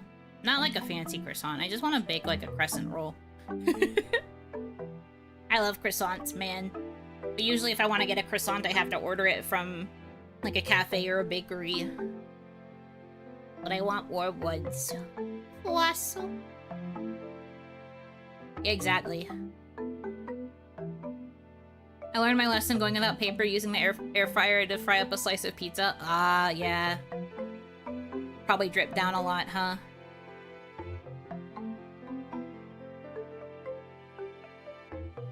That's fair. I think the last time I used the air fryer on a slice of pizza was for Onimama, because she liked her pizza reheated. I don't. I just eat it cold. I think I accidentally burned the top of the crust because the way that I tucked the pizza in, it was, like, a little too close to the heat. The heat source. So it got a little burnt on the corner. And I was like, oh, oops.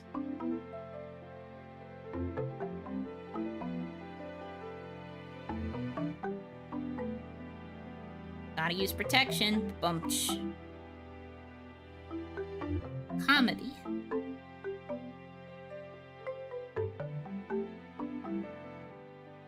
Oh, give me a quick moment, gamers. I have to go to the little Oni room. I will be back soon-o.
Wah! Hello. I'm back. Hi. Yuyu has returned. Me? Yuyu? That's a cute one. I'm not usually called that. We take those. Yeah. Hi back. Whatever.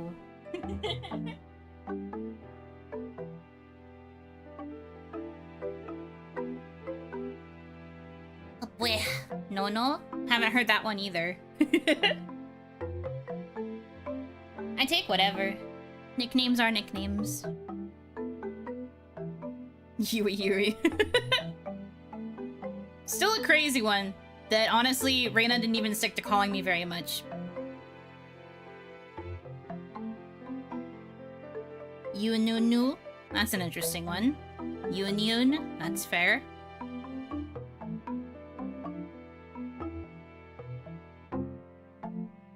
There was someone who used to call me Yunyun a lot. Doesn't happen much anymore though. Yunonon. That one also doesn't happen much.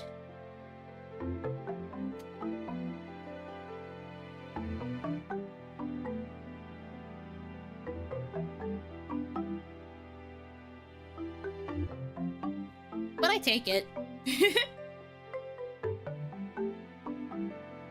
Honestly, nowadays, I think it's mostly Yu-chan and Buno. And there's only one person who calls me Yu-chan. I don't really get called any other nicknames. Super frequently.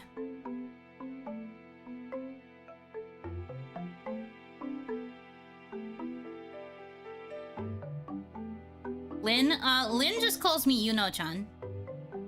She says Yuno-chan and she says Kaya-chan. For both of us.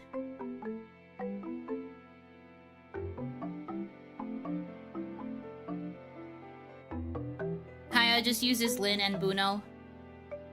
Although she often says Yuno Hanaki. She has joined the legion of people that just refer to me as Yuno Hanaki. And I'm just like, ah. Okay.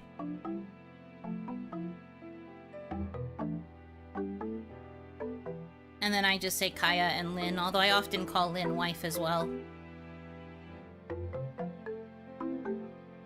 Ironically verbose. Oh, to say Yuno Hanaki? I mean, it's in a similar vein to how people like to say Tomoe Carmine and Hiyori Mokami, you know? There are just some names where it makes sense to say them in full. There's just something about it that's fun. Off topic, but OMG, Tomoe Carmine's 2.0. Isn't she so cute? Guys. She's literally adorable, and she's so happy. Like, you can tell how happy she is to be in that new form. It's so cute. I can't stand it. I'm so happy for her, man. It turned out so lovely. a bundle of joy she is. She literally is, though. She's so sweet. She's so funny. She's so lovely. I love her so much. Don't tell her I said that, or do, I guess. I'm not your keeper. But I adore her. Her and her mama cooked. Yeah! I saw today during her afternoon stream, she showcased some of the, like, early design sketches for the outfit. It's so cute. So, so, so cute. Exchange cool look points for cute look points with her 3.0 model. Yeah! I agree. I think she still has elements of coolness to her, though. The art style is just more cute, but I feel like it suits her a lot.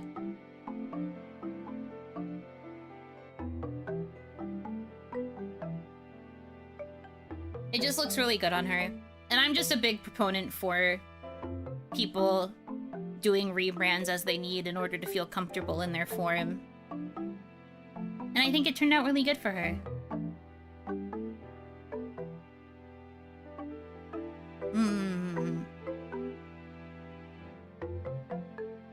It seems to have been a much-needed refresh for her in her branding. And it looks cute.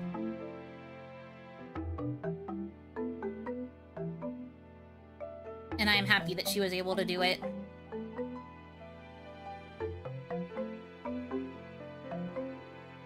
And the cover that she released as part of her debut, too. So catchy. I've listened to the original Leifei song before, which I do think is pretty, but I think that the more upbeat version that she did, super good. But are we surprised? Tomoe Carmine is a literal singing, like, prodigy. Vocal genius. How does she do it? She's too OP. And they forgot to nerf Tomoe Carmine in the new patch, so she's even more powerful than before somehow. Crazy.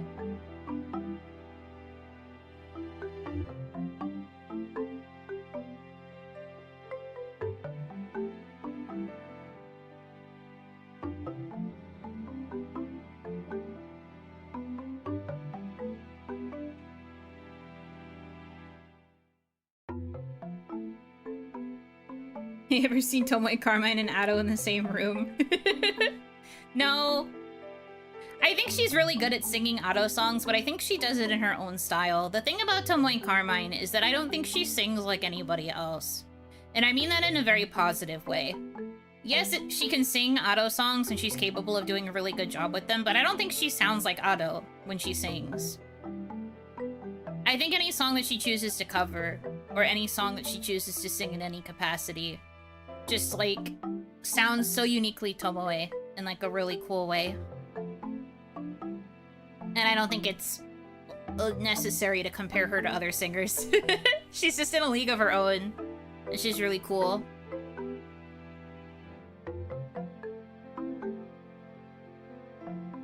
She puts the moe in Tomoe Carmine now. Yeah! Tomoe, moe, moe! She's so freaking cute.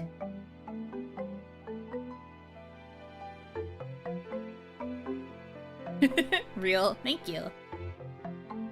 I'm a big Tomoe Carmine fan.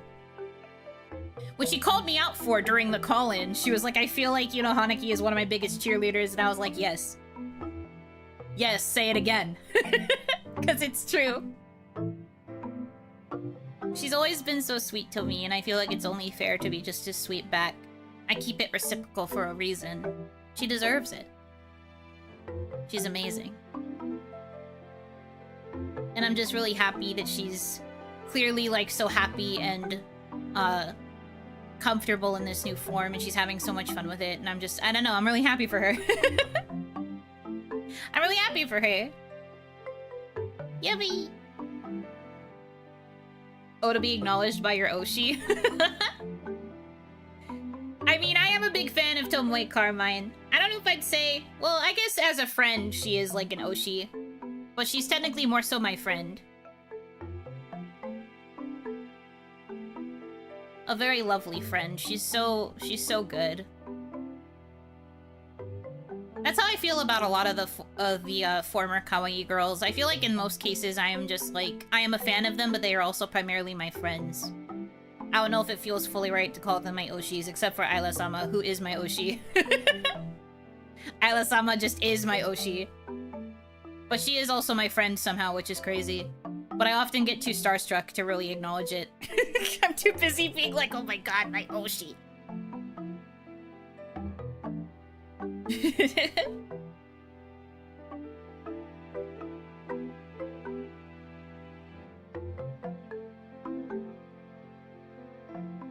Like my Oshi is Yuno. Thank you.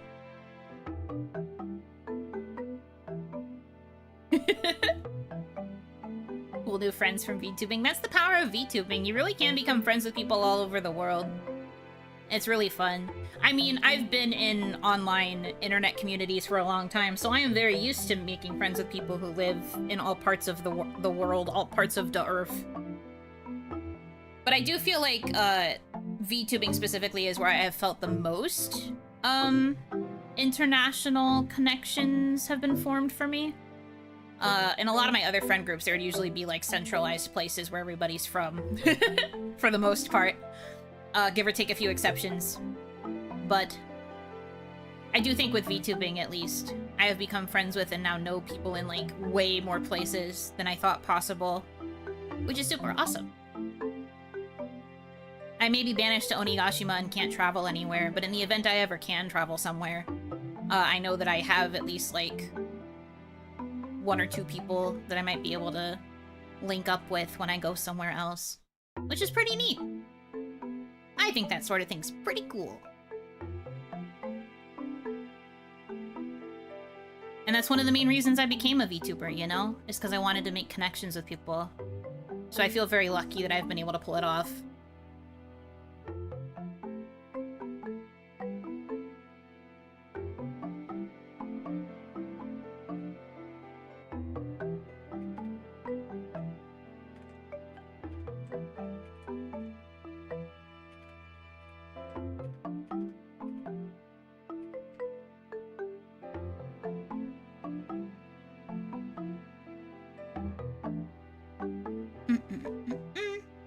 Euro trip? Maybe someday. But that'd be very far away, though. Don't think I can afford it anytime soon. Kind of the same way with video games, at least the outside of Steam becoming a thing. I've got lifelong friends through it. Aw, that's awesome. Can't really say I've ever made friends specifically through Steam. I don't really use Steam as like a socialization platform. For the most part, I've only added new people on Steam as necessary for VTuber collabs. So most of the people that I'm friends with on Steam are people that I've collabed with in the past. And I don't really like reach out to them through Steam ever. Just not usually the thing I do. Just gotta hit the lotto. Blah. Blech. MMOs and stuff as well. That's fair. I've never been a big MMO girly.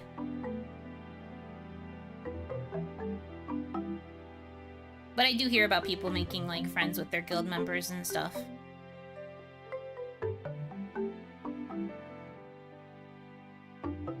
Hitomi's other, like, primary friend group that she's in is, like, primarily made up with people that she met through gaming. And they've been, like, long-term friends through it, too. They always start new games together. Part of why I'm able to do collab games sometimes is because Hitomi's friends wanted to play it, so she gets the game and then I can just steal it from her library when it's collab time.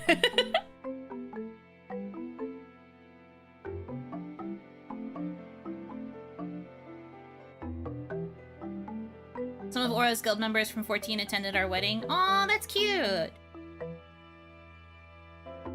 I made some good friends in the Kawaii community and play Lethal and stuff with them. Well, that's a bit different. We're talking about how games then led to friendships in this particular case. But yes, any sort of community, you can eventually make friends and play games and stuff with them. True, true, true, true.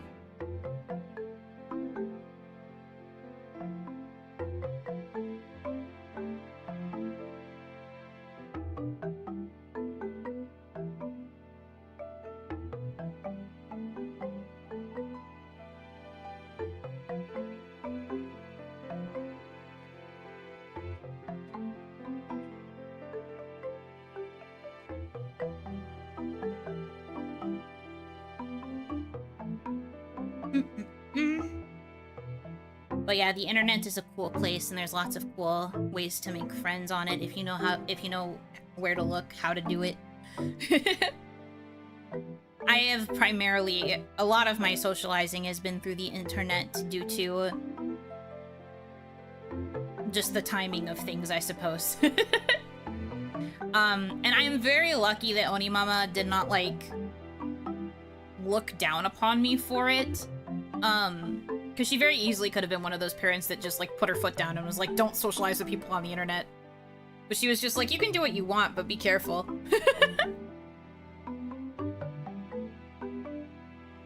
Even when I was on the younger side, she was mostly just like, you can do what you want, but just remember to be careful about how much information you share.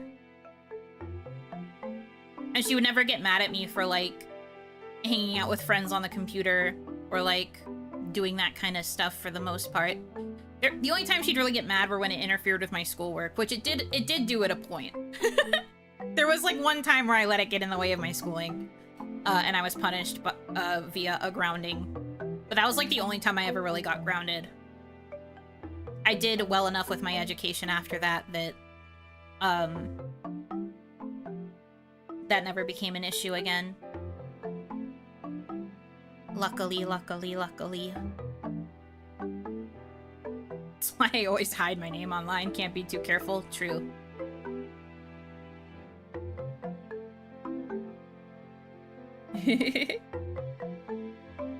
But yeah, she was always very chill about the fact that I had online friends. And when I was, like, still too young, like when I was still a minor, she would insist on being present whenever I met online friends. But that was kind of like the extent of her hovering. For the most part, she didn't really hover. Guess it depends on how foolish the kid is online. Yeah, and I was never really a foolish kid. I've always kind of had a decent head on my shoulders. Yeah, I was still a dumb kid in certain ways. But I think when it came to at least, like, internet safety, I feel like I was generally pretty safe, pretty smart, pretty rational. At least I'd like to think so.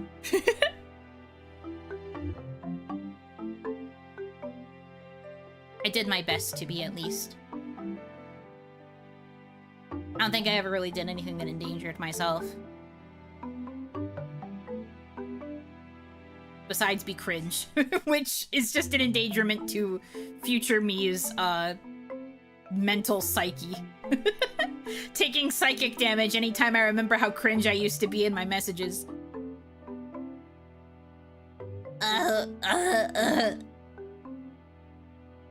Universal experience? Yeah.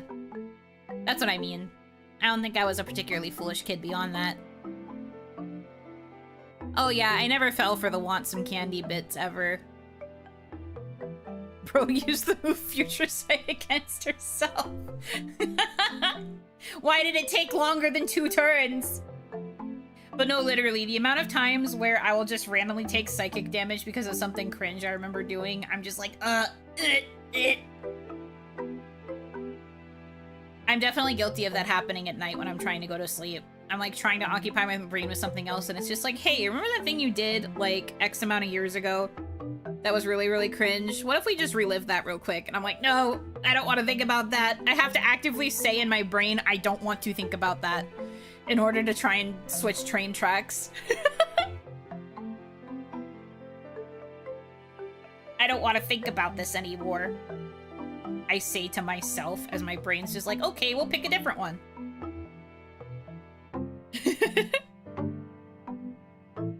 Akira shouting gif? Yeah, literally me. Akira! Ah! You trying to sleep? What if you remembered you were cringe as a child? Yeah, literally. Happens way too much. It's awful. I try to tell myself to wipe the files like my brain is a file system. That's very fair. Empty out that part of the filing cabinet and burn it, please.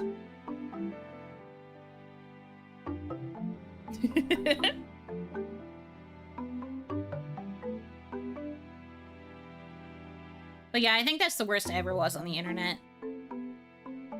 And then, like I said, there were times where I leaned on it very, very heavily. And there was one time it impacted my grades. Really bad. I think I've brought this up before. 8th grade was not a good time for me. It was not a good time for me. Both education-wise and dependency on the internet-wise. Not very good for me. Really rough year. That's where the grounding happened. I managed to shape up after that. Balanced it a little better.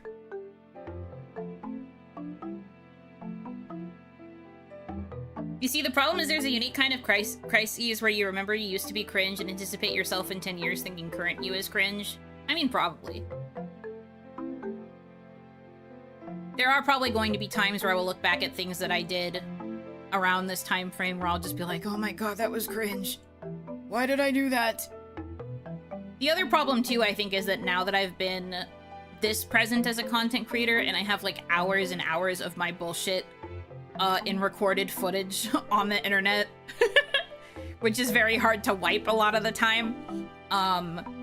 Unfortunately, there are probably a lot of moments of me being very cringe on stream that I will be forced to remember. And that other people can very easily find, more than likely. And I'm just like, ugh. No. I guess the silver lining is it means you have evidence of growth. I suppose that's true. I'm glad I started this when I was a bit older versus if I had started proper content creation when I was younger. I think if I had record of my content creation from, like, my teenage years, I'd probably vom. I'd just be like, ew, gross, no. I can't do it. I can't experience that. I can't go down this road. But at least now most of my evidence is from me. Granted, I'm still frozen at 21, so everything that I'm going to think of as cringe is just all gonna be stuff that I've done as 21 plus X amount of years. But, like, still. I'm going to think it's cringe just because it's from a while back.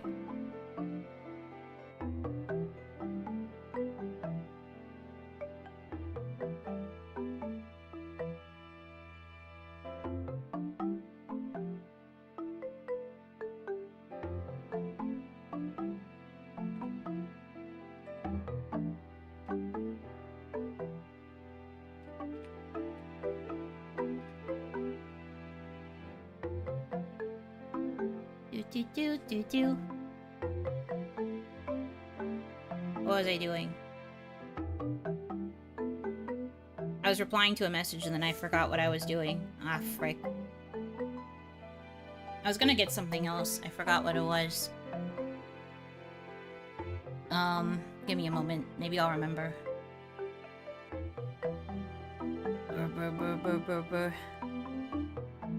Forcing my brain to activate. Another fry? No, my fries are finished. No more fries. You were replying to a message and I forgot what I was doing too. Oh, sorry, my bad. I guess you could hear the typing. Wait, where am I? No, why is everyone having memory loss? Stop having shared memory loss. I don't like this. Stop it.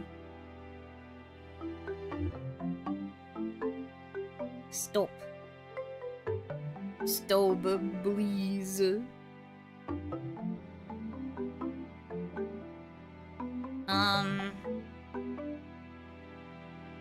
Let's see.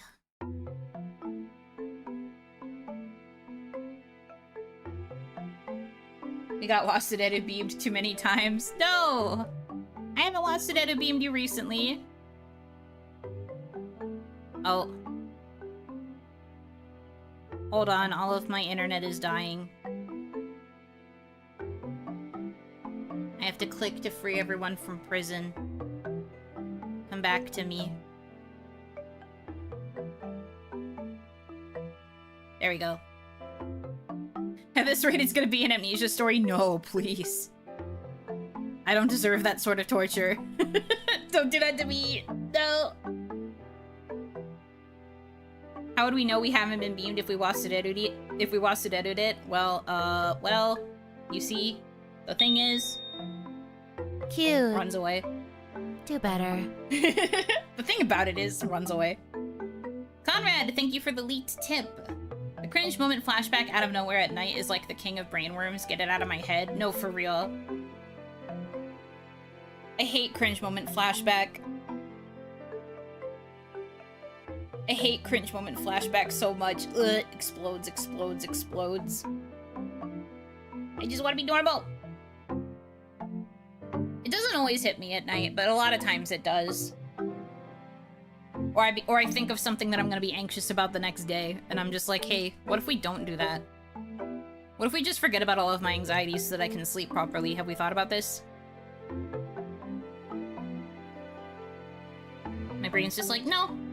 Instead, we're gonna make you think about this thing you did when you were in middle school. And I'm just like, great, explodes. Awesome.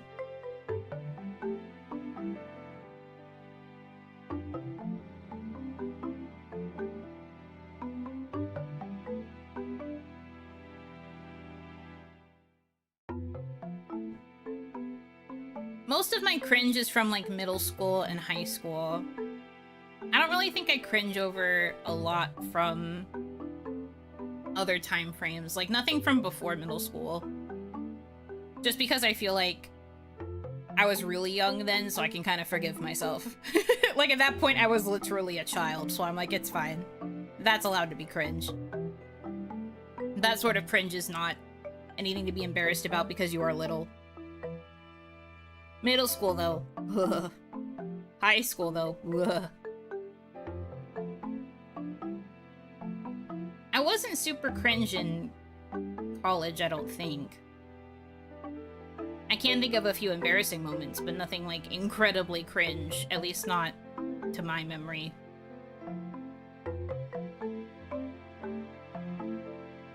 And then, as an adult, like, out of college, there is one moment that I think of that's very cringe that's been haunting me every couple of days.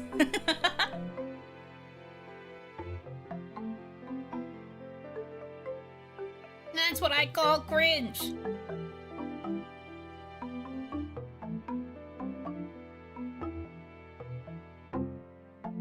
Middle school is a spawning pool of cringe. True. I think that's where cringe truly starts.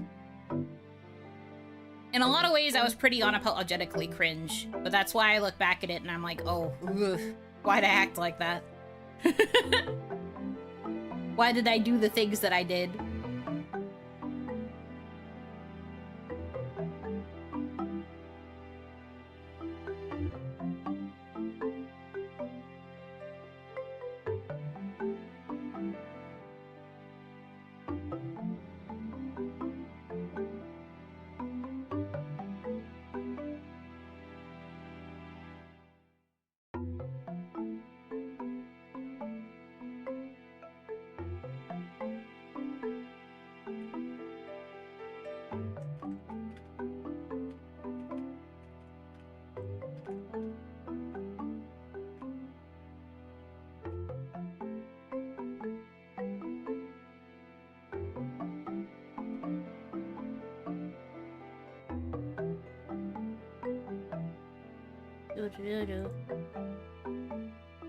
Most recent for me was the classic U2 to the waiter when he said enjoy. Oh god, yeah. The autopilot moment.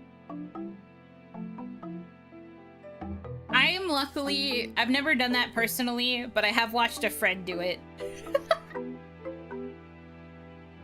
I think this was a high school memory, but I remember us getting our tickets for the theater that we were going to, like where they were telling us which theater was ours. We got our tickets checked, and then they were like, okay, enjoy the movie, and then my friend was like, thank you, you too! And then as we walked away, she was like, oh no! Which I vividly remember, her voice was trembling so bad. I was just like, it's okay, I'm sure that happens to them a lot. I don't think you're the first person, you're probably not gonna be the last. But it was just such a very shaky, oh no! So funny. Always remember it could have been worse, like being one of those who puts free hug signs or something like that on. Ugh. True. Crumbled to dust.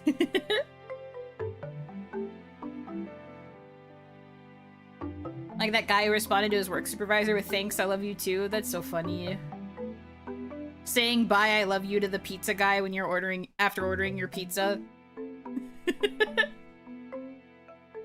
It's just, there are just aspects of humanity that you sometimes just can't turn off properly. Brains are so funny in their ways of active sabotage.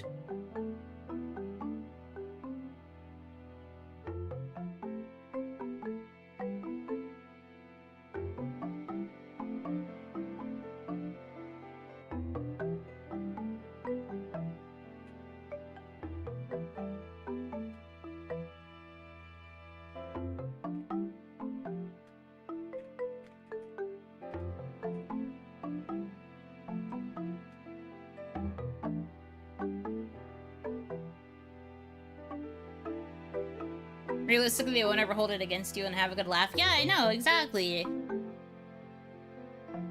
Pizza guy deserves love. He delivers you delicious discs of sauce and cheese and toppings. I mean, yes. He does deserve a little bit of love. It's probably nice to hear a little "I love you" every now and again, even if it's from a stranger.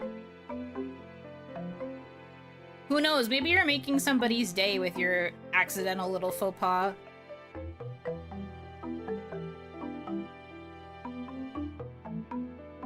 Sometimes when I am in Discord calls with people, I have to be very mindful with how I'm talking, because usually I am like, you guys know this, but like pretty much every day I am in a Discord call with Hitomi at some point in the day for like several hours at a time, and we have a lot of like friendisms that happen because we talk to each other so much. I have to sometimes be aware of being in voice calls with people that aren't Hitomi, because otherwise I'm scared I will slip into the language that me and Hitomi have developed, and then I'll accidentally say something weird in the call. I have to be very mindful of this. I'm just like, okay, you know, you're talking to someone that is not Hitomi. Please don't say something weird.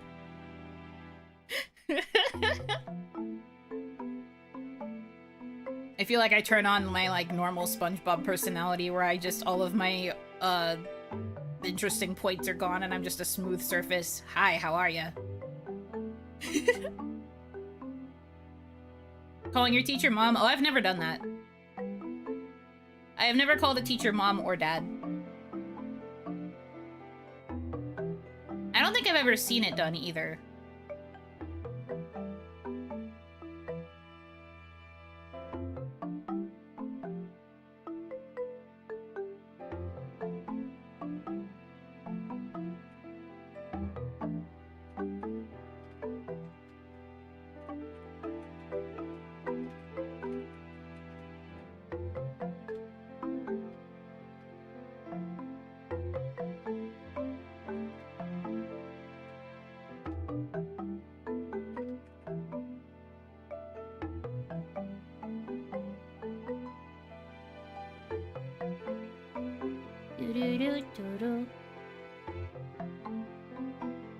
Me trying to not make the in-joke that my friend group has that has like 3 reference layers from a moment that happened 4 years ago. No, literally. New game, Hitomi or phone interview. I die.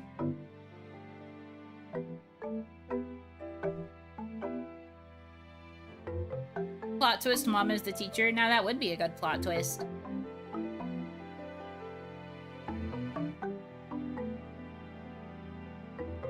Thinking back to all of my teachers, I don't think any of them were ever... Oh, actually, that's a lie. I was just about to straight up lie on the internet. I did have a teacher whose son was in the same class as me. I think it was my freshman year of high school history class.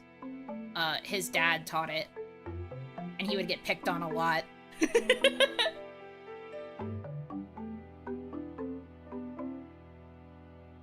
The teacher would pick on him a lot. Because also, I think he was also the football coach, and his son was on the football team. So, that there was, like, another added layer of, like, all that stuff. It was, like, the one time I was, like, in that kind of environment.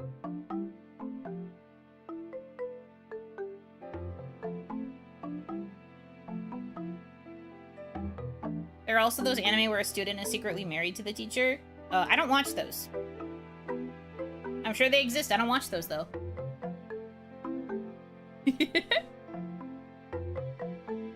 Also, that's a very odd thing to say. I'm gonna put you in timeout a little bit so you can think about your actions.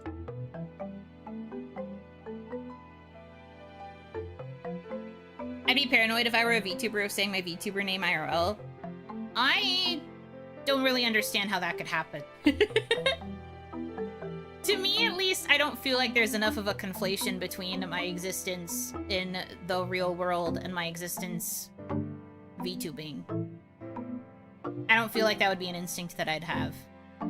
Though there have been some times where I kind of forget my name.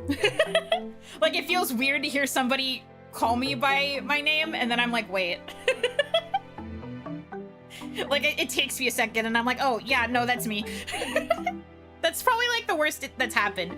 I never call myself Yuno, but I forget, like, when someone else says my name, it doesn't always register as my name, is, like, the worst that happens.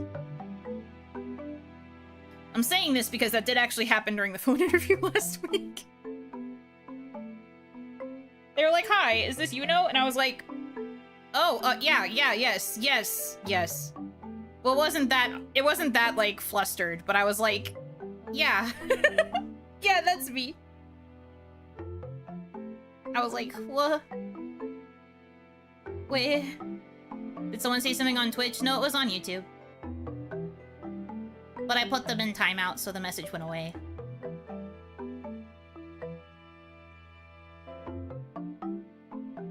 I've accidentally called Aura by her VTuber name IRL a few times. That's pretty funny.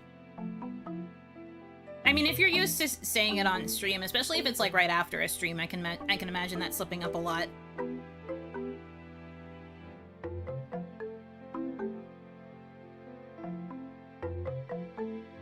I get it.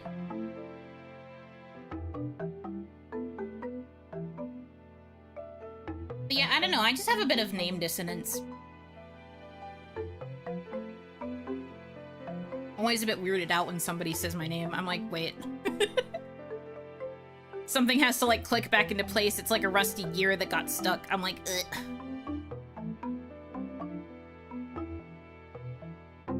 But it usually sorts itself out. And then I don't really ever have an issue of, like, accidentally introducing myself as Yuno. I don't think that's ever happened to me.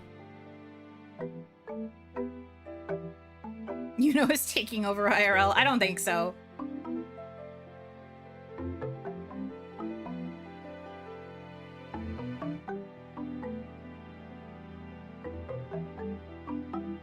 It's more just that since I'm on the computer, like, most, if not all of the day, all of the time, I just kinda... I need to be reminded of the outside world a little bit more, I guess, and get reused to hearing other names.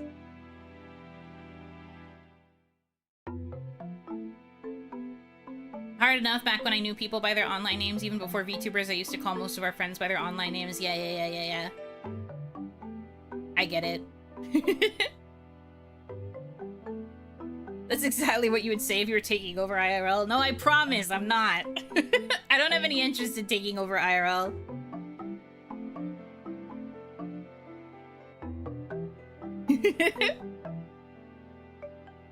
Ohana, sorry, I have to game over. I have to 404. I have to in Minecraft. Man, this is McDonald's. Well, luckily, I do most of my food ordering over my phone via an app, so I don't have to worry about it. My name is already set up in there.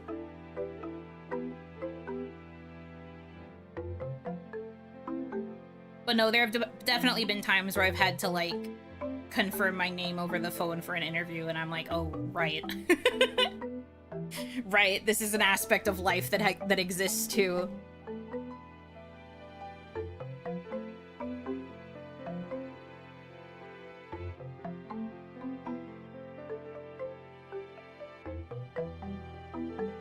Walks into family dinner, what's good, chat?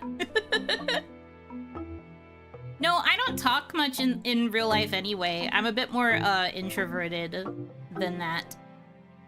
So luckily I don't talk much to my family to begin with. Even in the times where we've, like, hung out and had meals together, I'm usually just quietly listening.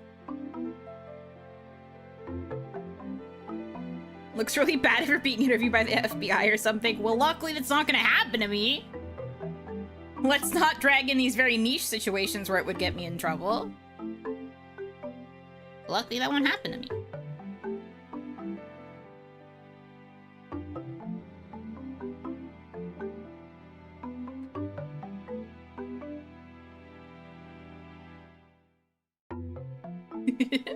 I've been interviewed by the FBI? Whoa. That's crazy. I don't think that would happen to me. I don't think I'm in those sorts of environments where that would occur, personally. And perhaps luckily. Because I should say, I don't wish to be in that kind of situation either.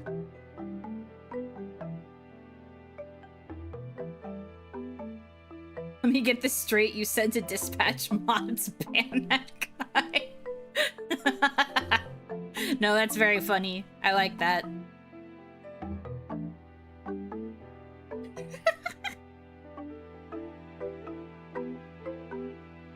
Mods ban that guy.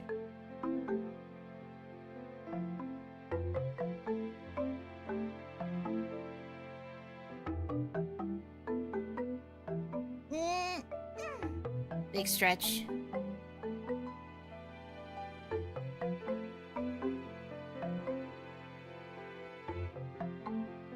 Moderators! Moderators! It's me, I'm moderators. Also, guys, I'm drinking a lot of water. I think those fries were a bit too salty. I'm running out. I think I have to go get more water. I just went to the little Oni room, what feels like not very long ago, so I feel bad. But I have to AFK again. I am so sorry. I try not to BRB more than once in a stream, but I gotta escape. I know! This is literally like the last of my water! Thank you for the hydrate. I'll be right back.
It seems fate led you here. What a meaningful connection.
Yeah, it's true. But it's because I ate something very salty, so I needed a lot of water to compensate. Also, Puppy Girl 4200, thank you for the follow. Welcome in, welcome in. Who are these mods? My best friend, the special teal fireball. Okay. She bonked the voices that keep asking for feet and forehead and bananas. The bananas! Right. True. Listen, man, it's an important job. But also, no, I do most of the bonking around here.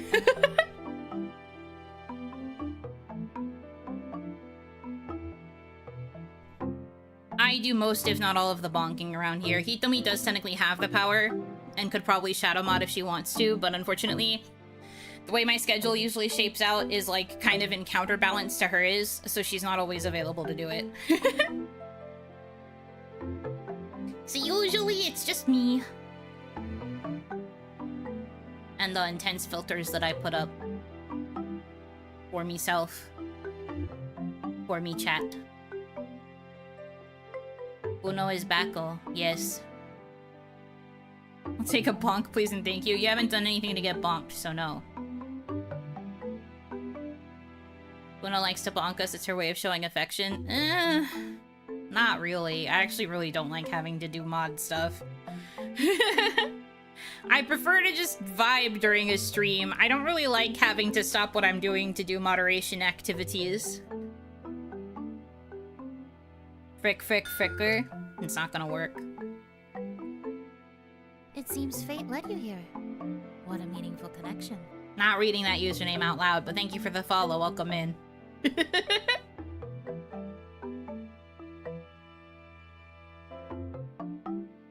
Shit, I tried. You sure did. Not enough, though.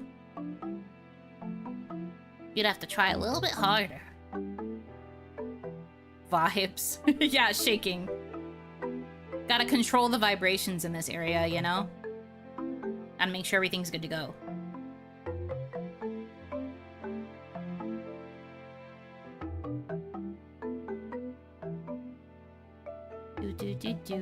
Do. Forget to call her writer, that always works. I've never bonked someone for that. That's not true. I bonk people who are mean, I bonk people who are weird, and I bonk people who are breaking the rules. Honestly, I am pretty lenient with a lot of things, all things considered. But I also think most of the people that are chatting these days understand my rules, so I don't usually have an issue with people who don't.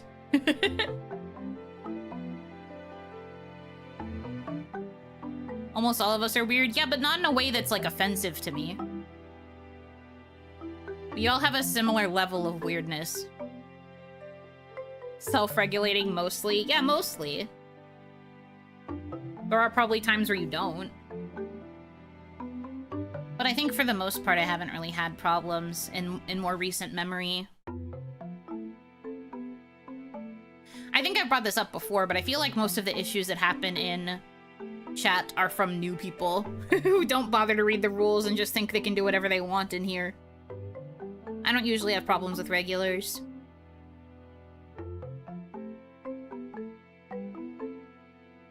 This reminds me of when a certain chess website was live streaming and they were getting new members, but some of their new member names were, yeah. The young guy had to keep the Gen Xer from reading them without thinking, yeah. Don't worry, I pre-read usernames whenever I get the follower notif to make sure that it's not weird. I know better than to read them out loud.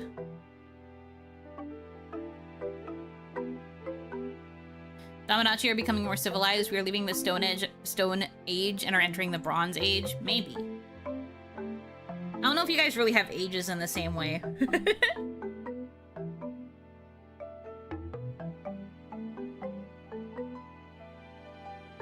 Thanks for the 20. Yuno's thighs are my wife.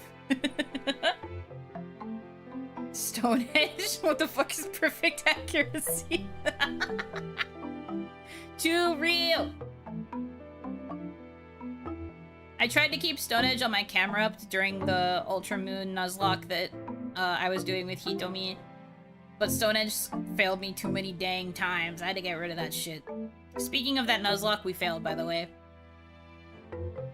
I wiped to the Necrozma fight, which swapped to a Palkia, and I had nothing that could fight it. My whole team wiped. I looked at my box, and I was like, I don't think we can win this one, Hitomi. And she was like, damn. But we were so close to the end that we just said, fuck it, and we finished the main story without it being a Nuzlocke. Which is fine. I feel like we made it pretty far. But we would have had to start completely over at that point. Like, there were technically still Pokemon in my box, but the Pokemon that I had left were not nearly going to be enough to fight that fucking Palkia. It was terrifying. That thing was a monster. I could not kill it. I was so fricked. So we gave up, and then we just played normally after that. Scariest Pokemon in Nuzlocke are ones who get Sonic Boom early. Well, we disabled that. When we set up the randomizer, we made sure that there would be no early game-breaking moves.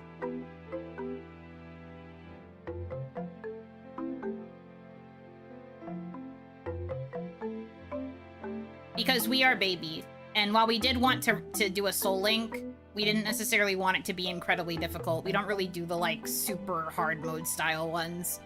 We make it a little bit easy on ourselves. Just a little bit, though. You saying the Necrozma fight triggered my fight or flight reflex? That fight's hard normally, and then it swapped to a Palkia for me. I don't remember what it was for Hitomi, but when I saw that it was a fucking Palkia, I was like, oh, I'm fucked. Oh, I might be cooked, mayhaps. It had, like, Hydro Pump, Focus Blast, Spatial Rend, and then something else. I don't remember what the other move was, but it was also fucked up and evil.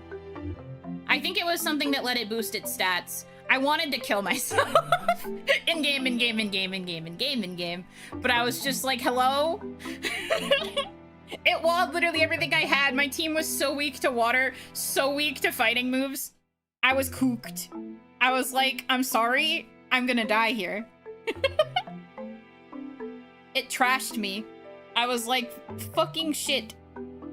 It's actually over. That Palkia had coverage for days. I'm saying! It was scary! It had no business being so scary! I didn't like it! Hawaii desu. But yeah, we were both just so sad at the idea of having to completely start over again in order to get through the game once more that I was just like, can we just beat it normally? So now we're just trying to finish the game as not a Nuzlocke. just for the sake of completing it. Which meant we could go back into our death box and take out our favorite Pokemon and make like a super cool team. Now the team that I have is pretty sick. But it's not really a Nuzlocke anymore, it's just kind of an ordinary playthrough. Which I think is fine. At this point, it's okay.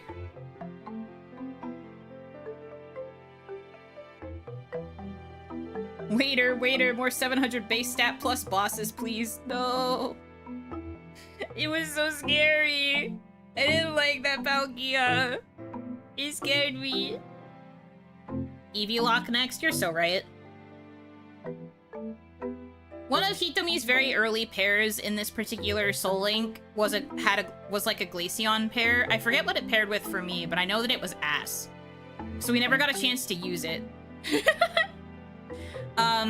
And then, finally, after 80 bajillion years of me not being able to find an evolution in my playthrough, the type Null that you get from Gladion in the post-game, mine ended up being an Espeon, which is my favorite evolution, if you don't know that about me. So I was like, this is the best day of my life, and it came from my favorite character in the game! This is made for me!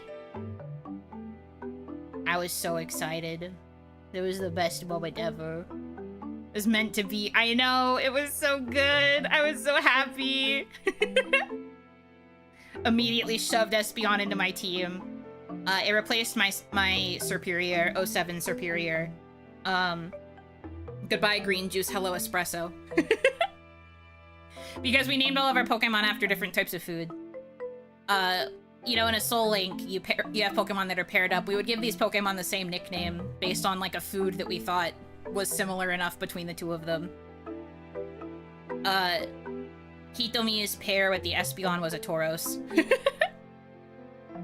So they're both named Espresso, but we're not using exact pairs anymore, since it's just an ordinary playthrough. But before, when we were still doing a proper Soul Link, we would have to choose our pairs and have them match. Which was fun, but very difficult because I had really shit Pokemon. Hitomi honestly got some pretty good rolls during this playthrough. I didn't. Once again. I think my rolls in the X and Y playthrough that we did also weren't very good. But I managed to get some occasional bangers in Ultra Moon, so I won't complain too hard. And finally getting that Espeon, I was just like, yes, this is thematic and this is for me. I love Gladion. He's my favorite character in Alola, in case you couldn't tell. I love him. Makes sense, purplish Pokemon and purplish Oni. I mean, I would argue Espeon is probably the purple evolution. So you are right, very purple. It's the right shade of purple too, because it's pale.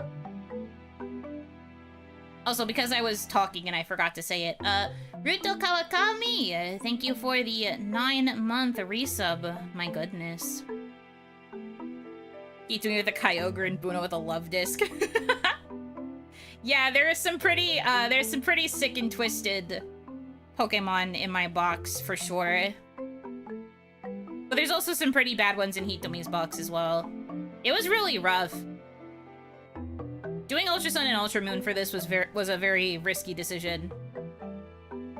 But after we finished the post-game story and stuff for this playthrough, I think the only game that's left for us to potentially do another Soul Link with, because Hitomi wants to do another one, still. I think the only one that's left, though, is, Omega Ruby Alpha Sapphire. So maybe we will Soul Link that one as well. Doing Soul Links is fun with the bestie. Even if we fail. Our first one was a success. X and Y we succeeded. Ultra Sun, Ultra Moon is a fail. I kind of want to play Heart Gold again, Gen 2 sweep. I liked playing through Heart Gold for my fundraiser for my rig. That was really fun. I'd like to do another randomizer Nuzlocke for a stream thing sometime. I've really been itching to do it. I just don't know what game. I I also talked about this before, but I also want to do like a shiny badge quest challenge as well. Like get really into shiny hunting. I think that could be fun.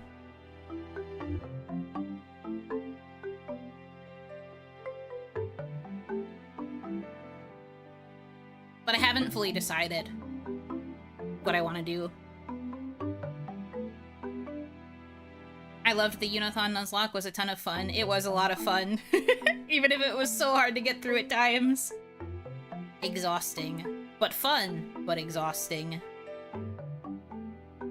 You can farm shinies easy in the later games? Yeah, I know in the later games. That's why I was thinking about doing it in like an older game. Like notice I specifically said badge quest. So I'm thinking about games that have badge systems. In terms of newer games, the only game that I have that is like a clean save would be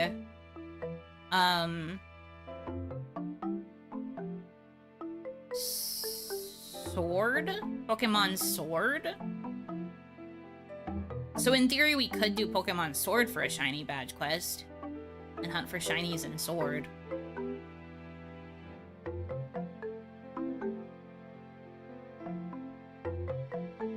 Shiny living decks and only shiny Pokédex? That would be very hard. We would have to commit to that for ages, dude. Months and months and months and months and months. That'd be very, very, very hard.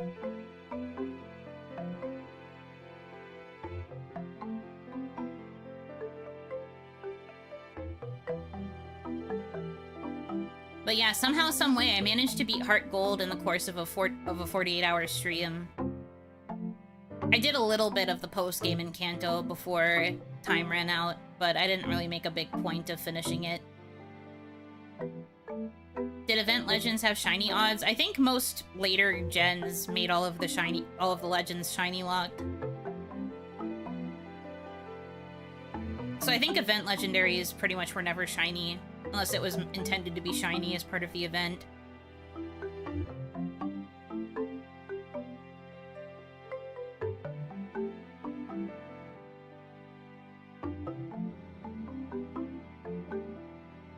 But yeah, I don't know. I've like been wanting to think about another like long-term challenge we could do, because I kind of like shiny hunting. I find it kind of zen. I think it would be chill to like really commit to doing some shiny hunting stuff, but I don't really know what game I would do it for.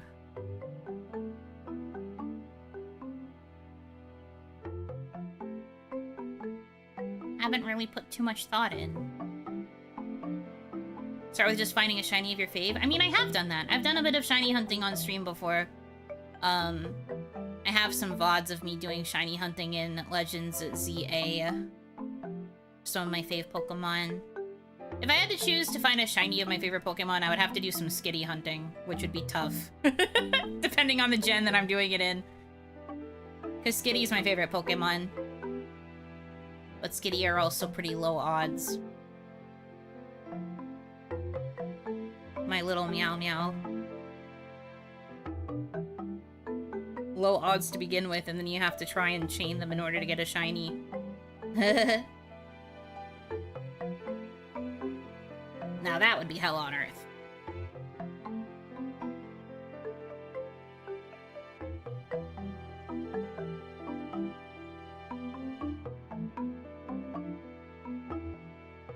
I love Skitty though. That's baby.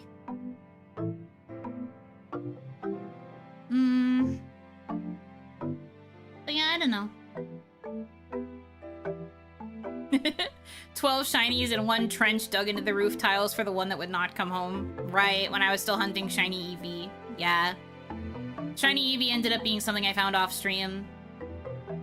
And then I managed to find a shiny alpha Eevee too, which was fun. Playthrough where you can only get the Pokemon from a trainer or leader's team. Huh. Well, that'd be kind of tough, because certain gym leaders only have a certain number of Pokemon.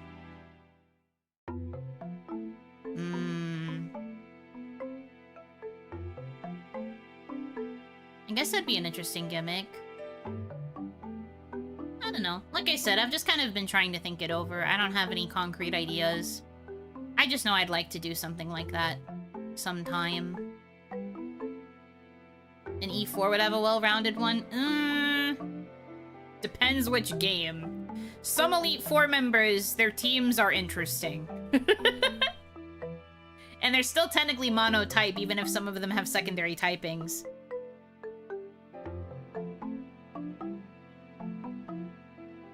We don't talk about Lance. We don't talk about Flint. We don't talk about... There's a lot where you don't want to talk about them because their typings are bad.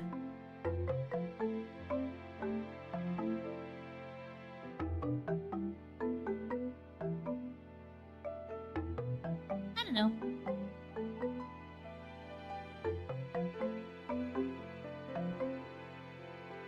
All of that is to say, I will think about it. I'm not really into, like, full, like, team gimmick sort of things. I kind of like it when there's a bit of randomness involved. I like RNG rather than, like, fighting with a static team.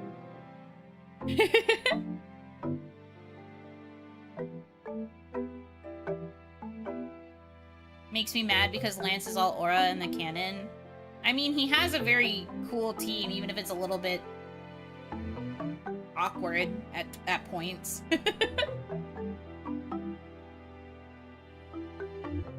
Gee, Lance, why do you get to have 2 Dragonites?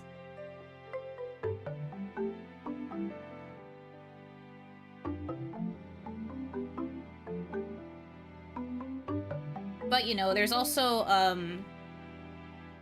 that one old lady who has 2 Gengar, I think, or 2 Haunter.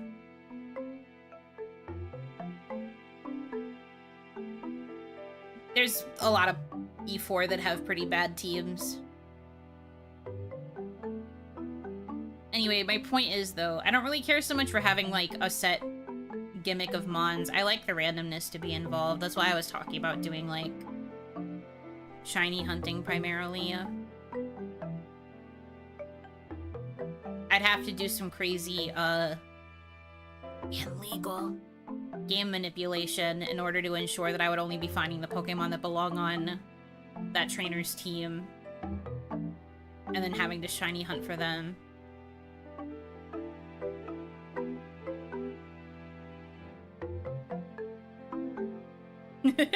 This team was fine after he as champion nerfed Blizzard to 70%. True. He did that shit on purpose. He was like, fuck. There's a very noticeable weakness.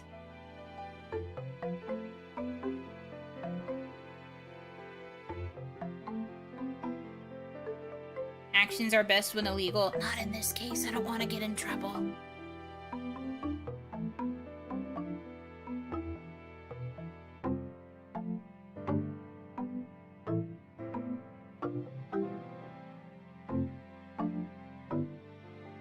This Oni would still someday like to do something in a somewhat official capacity with Nintendo, so I gotta be a little careful.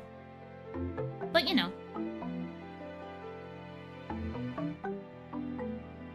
It's just thoughts that I've had. I haven't really been too serious about it. It's just something that I've kind of wanted to do.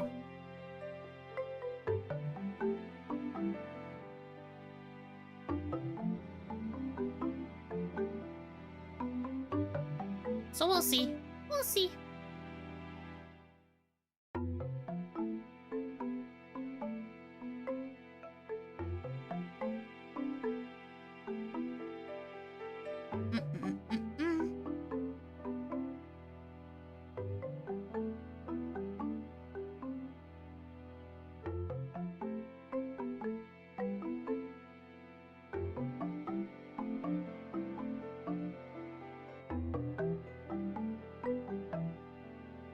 What was the shiny that I got in Heart Gold? Because since it was a randomizer, it shuffled out and replaced the Gyarados with a random shiny.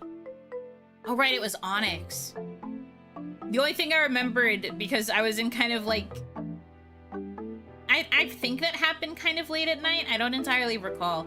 But I remember being disappointed because it was piss-colored. I was like, no, it's piss! It's a piss rock! It was Onyx. But I initially couldn't remember that it was Onyx. I just remembered being very upset that it was P.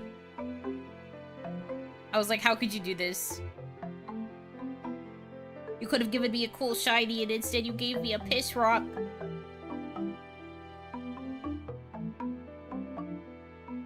So unfortunate.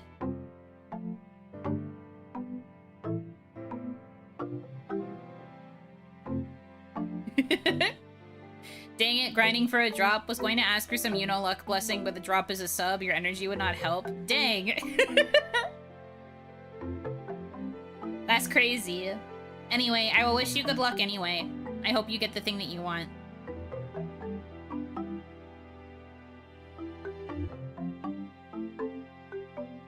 I hope the sub arrives fresh from the oven. Question mark.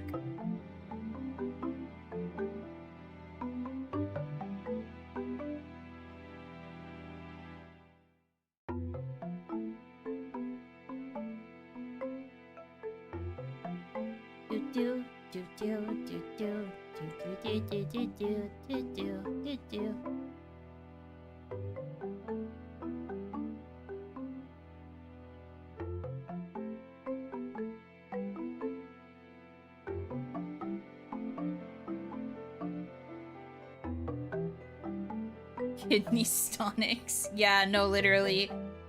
You're so icky. Whatever, man.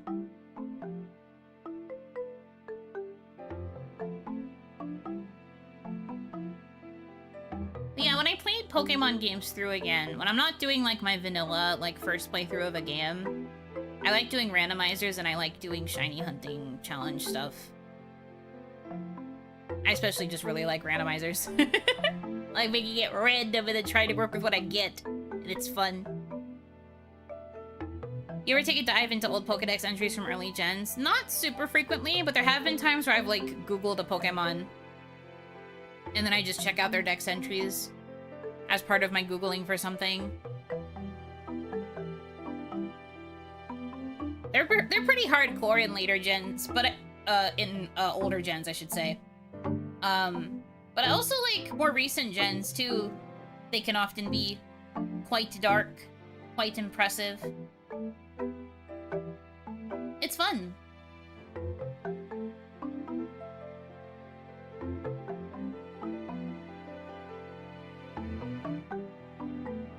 I think Pokemon does a pretty cool job with their lore.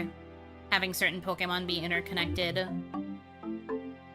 Making Pokemon fucking hate each other. Making others have, like, symbiotic relationships. It's fun. It's cool. Drifloon is still my favorite dex entry. That's fair. I had a dex entry I used to really like too, but I can't remember what it is anymore. Slowbro lore.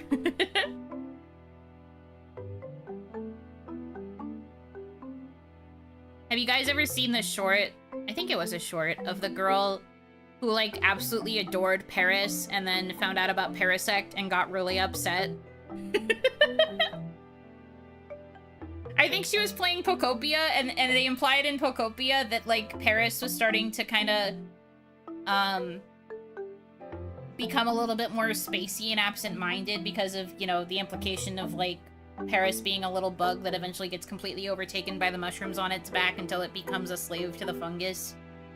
And it made the girl like literally sob at the idea that Paris was going to lose itself to the fungus, and it was just like, you could never evolve! Because one of the dialogue lines in Pokopia is Paris like being really excited to grow up. She was like, you're not allowed! You can't! That one makes me laugh.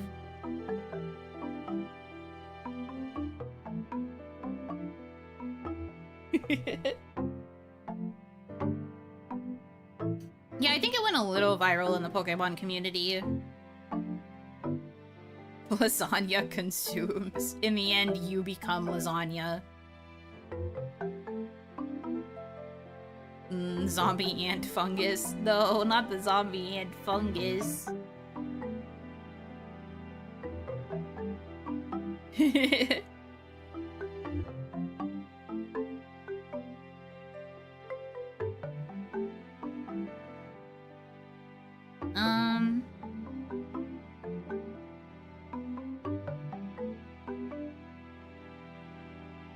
There's a sticker in one of the servers that I'm in on Discord that has a screenshot of, I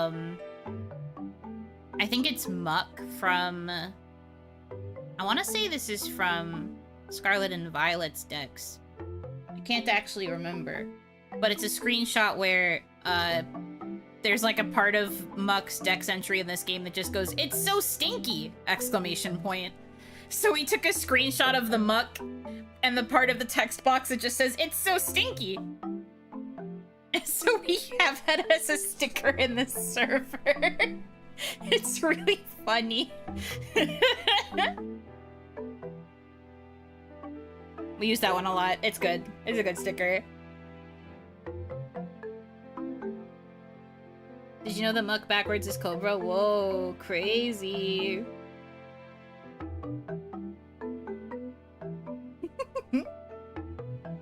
Building bro a house with a shower mistakenly hooked up to a tank of athlete's foot liquid. Ew, yuck.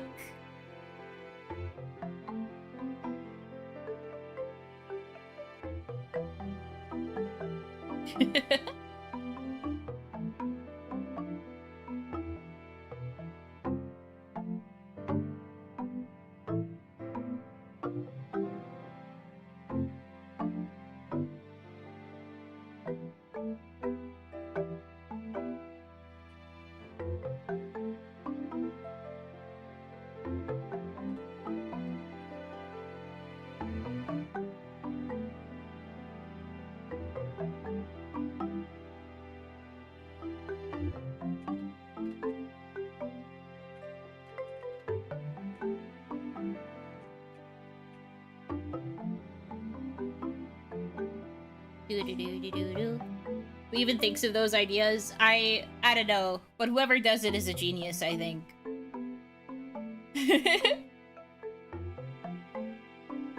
I mean, there's a lot of puns for Pokemon names in JP, and I have to really admire the Pokemon Company's EN localization team for doing their dangdest to try and make those puns come across in English. They must work damn hard when they get that list of Pokemon. They're like, ah, shit, here we go again. And I honestly do think they do a good job.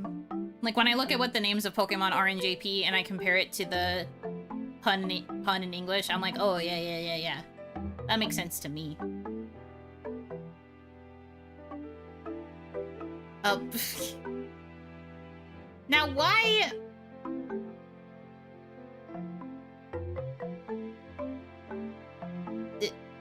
Hello. But I want to know why my stream is attracting this. What happened here? Looks Daya! like we'll need more drinks. Oh my goodness. Hiya, Daya. Welcome in, guys. Thank you so much for the raid. Welcome in, raiders. Let me shout you out, Miss Ma'am. Thank you for coming. Thank you for coming. Welcome in, Mon-Mons. I had to make sure I did shout out this time and not raid. It seems This happened once, now I'm paranoid it's going to happen again. But thank you for the raid. For those of you who might not know me, hi. I am Yuno Hanaki. I am the one Oni Oiran of indie V-singer group Mialoon. I am a streamer that does a lot of chatting streams. When it comes to games, I play a lot of comfy, cozy, casual games with low stakes. I like comfy puzzle games, I like comfy cleaning and organization games, I like visual novels and like story-heavy games. Occasionally I'll play some other like JRPGs and stuff in there too. I like to yap, I like to voice act, I like to sing. That's why I'm in a V-singer group. And then the last on my really long list of things I do is writer. I like to write stuff. I write original song lyrics, I write English trans lyrics, I write voice pack scripts for people. And yeah, that's all the stuff I do. Thank you so much for stopping in. I hope you guys had fun during the stream. Thank you very much for entrusting your community to me. I will take good care of them. Also, Chrono3, thank you for the follow. Welcome in, welcome in. Thank you guys so much for coming. Right now we are talking about Pokemon and like weird slash creepy slash memorable Pokemon Dex entries.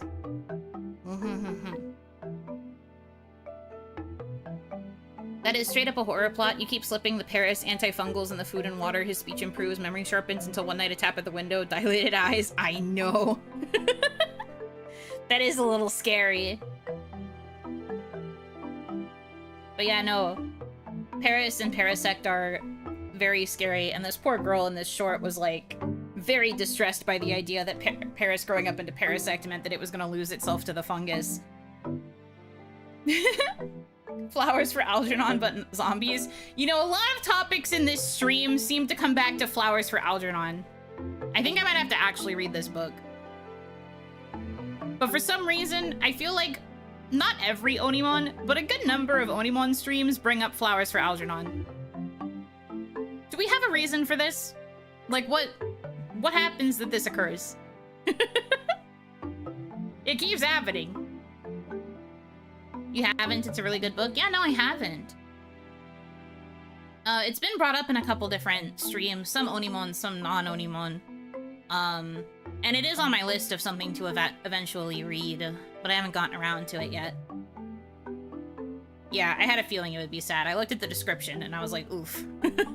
Oof. I only read the short and textbook form of that story, but it hits. Yeah. So I have heard. I'm curious about the book, though.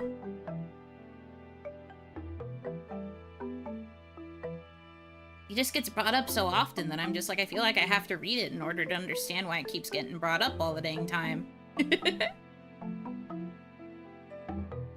feel like I just gotta do it. Really good movie adaptation? Good to know. I'm not really a movie watcher. So I think I would sooner pick up book. I like to read more than I like to watch. For some reason, my attention span does better with reading than it does with watching things. Not that I can't watch things. I just feel like I don't know. There's just something about my attention span where if I'm trying to watch stuff, I'm more likely to get distracted. Read the movie. Yeah, sure. That's how that works. I'll just read the script. It'll be like I'm experiencing the movie in text. I'll find the screenplay. Yuno won't read it until the title is changed to Bellflowers for Algernon, but that doesn't even make sense. Also, I love all flowers. I am a Hanaki for a reason. They don't have to be bellflowers. I do like bellflowers, though.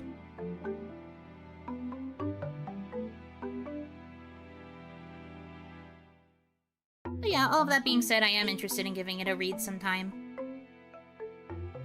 I will pick it up at some point. I'm a very voracious reader, so if I get into it, I'll probably be super good at locking in as well. Many a read.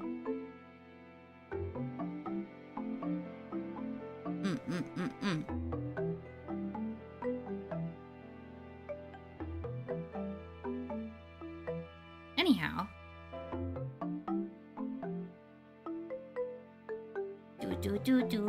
Do.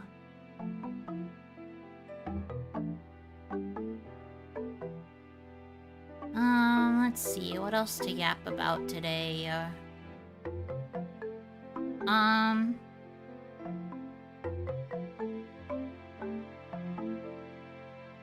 Think.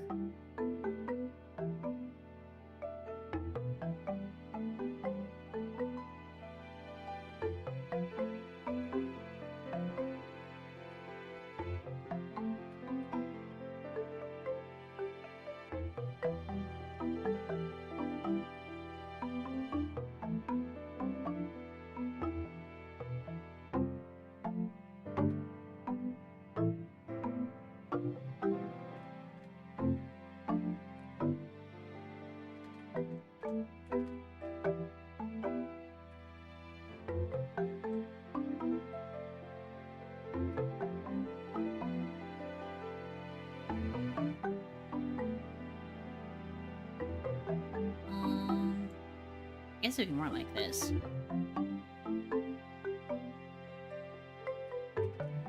Don't mind me, I'm just answering messages about things.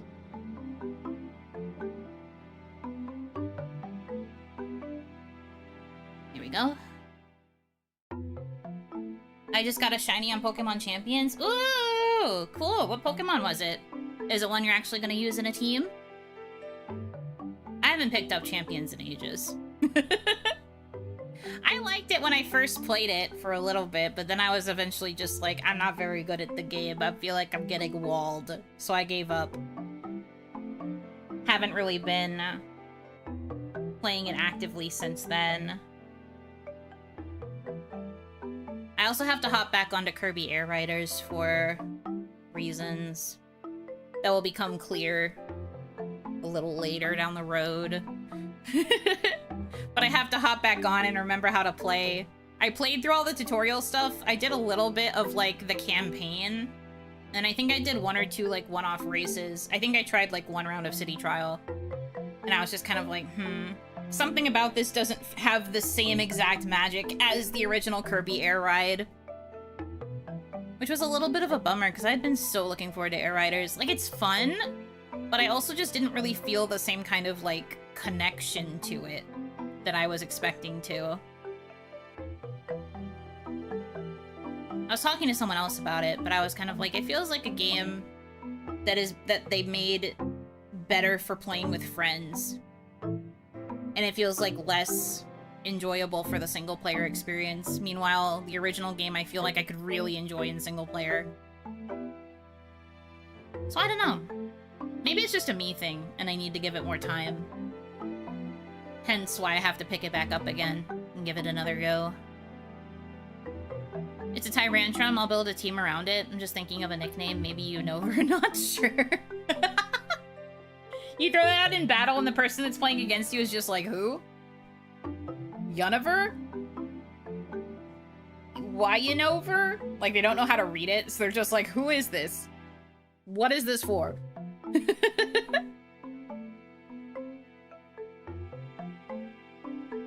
That idea is very funny.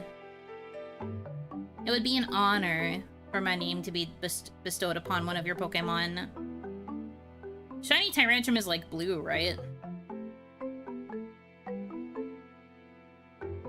I believe that's a blue guy.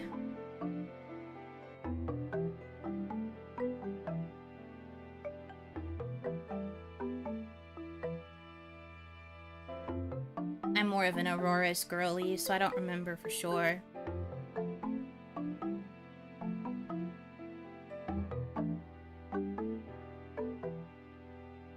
But are we surprised the fossil Pokemon that I like is the sparkly baby girl-eyed ice one? With, like, the worst possible typing in all of typing history. I love that creature, though. Yes, it's blue. I got it on Buno's stream, so it has to be named after Buno. That's fair.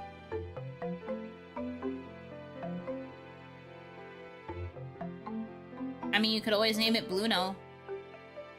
For the eventual blue Yuno that will exist in, like, 2030 or later. Depending on how long it takes me to get through all of the other plans I have.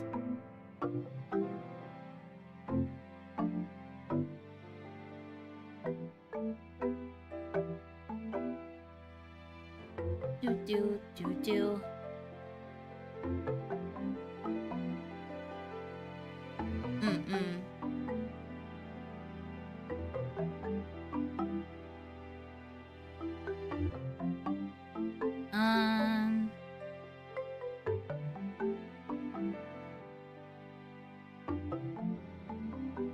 I'll pin the nickname. Fair enough.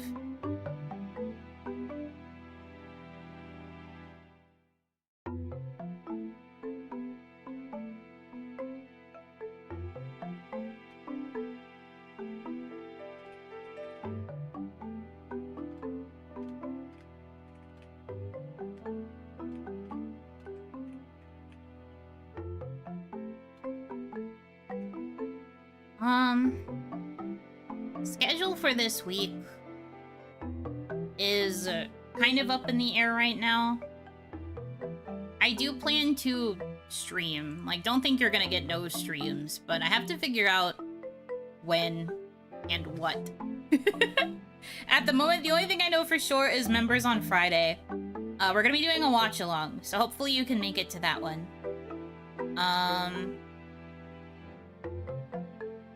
I don't know about streaming tomorrow because things are up in the air with the maybe interview, maybe not interview.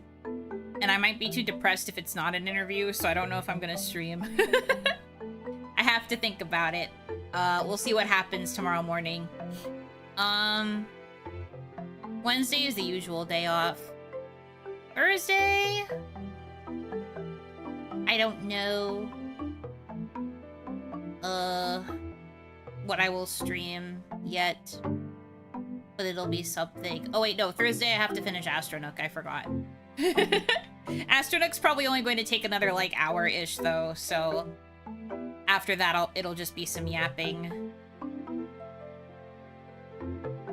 And then Friday's the watch-along. I don't know what I will do on Sunday. Saturday will still probably be an off day as per usual. But, like, my schedule is just kind of weird right now, because I don't know what's going on with the interview, if it's gonna happen or not. So, it feels like I can't really make a solid plan. And I don't want to necessarily cancel. So I'll just leave everything up in the air for this week, basically. We'll see what happens. I'm manifesting for you? Thank you. We'll see what happens. I'm scared that being too optimistic will make it not happen, so I'm trying to not do it anymore. It seems fate led you here. What a meaningful connection. Junior Drums 777, thank you for the follow. Welcome in, welcome in. Rolex or Timex? Rolex. But no, the specific watch along we're gonna be doing is Trail to Oregon, which is a Star Kid musical, based off of the game Oregon Trail, which seems like something you guys would like. It's a fun one, and I've been wanting to rewatch it too, so we're gonna watch that on Friday. It's available for free on YouTube, so I think I can full mirror it and we'll be okay. But I will double check to make sure they're okay with that kind of thing. Like, I'll do some looking around to see how other people have done watch-alongs of it. Yeah. But I'm excited to watch that with you guys. I think you'll like it. Manifest, also manifesting merch. Well, that's a big thing to be manifesting right now. I've been window shopping options. I've been thinking about options. And, you know, with the eventual arrival of yellow, merch does tend to follow new outfits, no? So I am hoping to have something cooked up for Yellow's arrival. That is my hope. But I don't have anything confirmed right now. Been looking into options, though. Hoping to do it.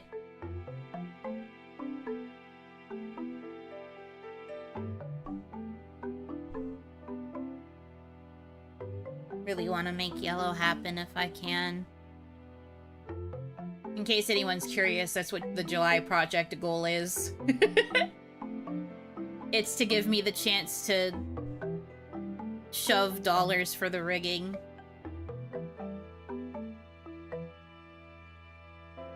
There's some other stuff I'm working on too that I think can be covered by this as well, but that's kind of what that goal is. But I do also have to worry about bills, so... But I didn't want to ask for something too big in the bar, so I tried to make it kind of smaller, but it'll still cover a decent amount of the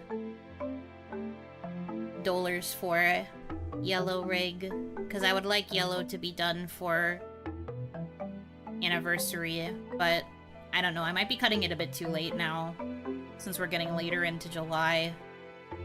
It's so close. So I get so nervous.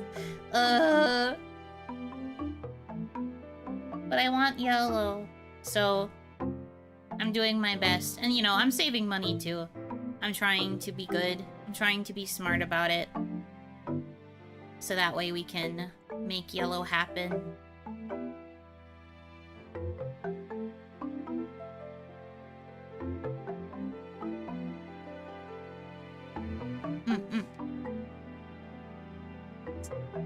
Ganba will get there, thank you. We'll get there. It'll happen, I think. We can do it. I'm working my butt off to try and make it happen, so I manifest.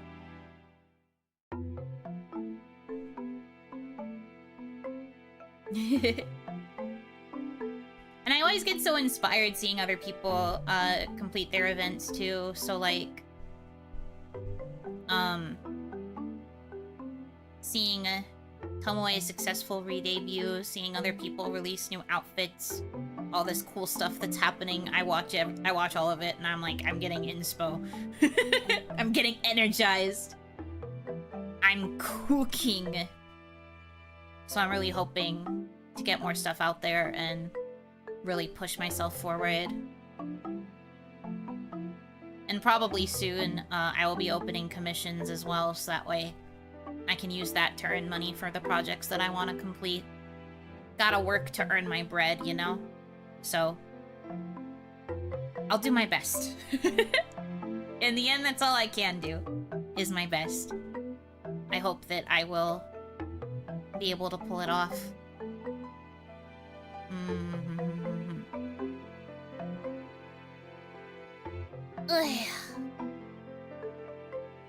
But yeah, I don't really have a fully solid plan besides, like, Thursday and Friday. So, if you don't see me Tuesday or Wednesday, that's why. Well, Wednesday you normally don't see me to begin with.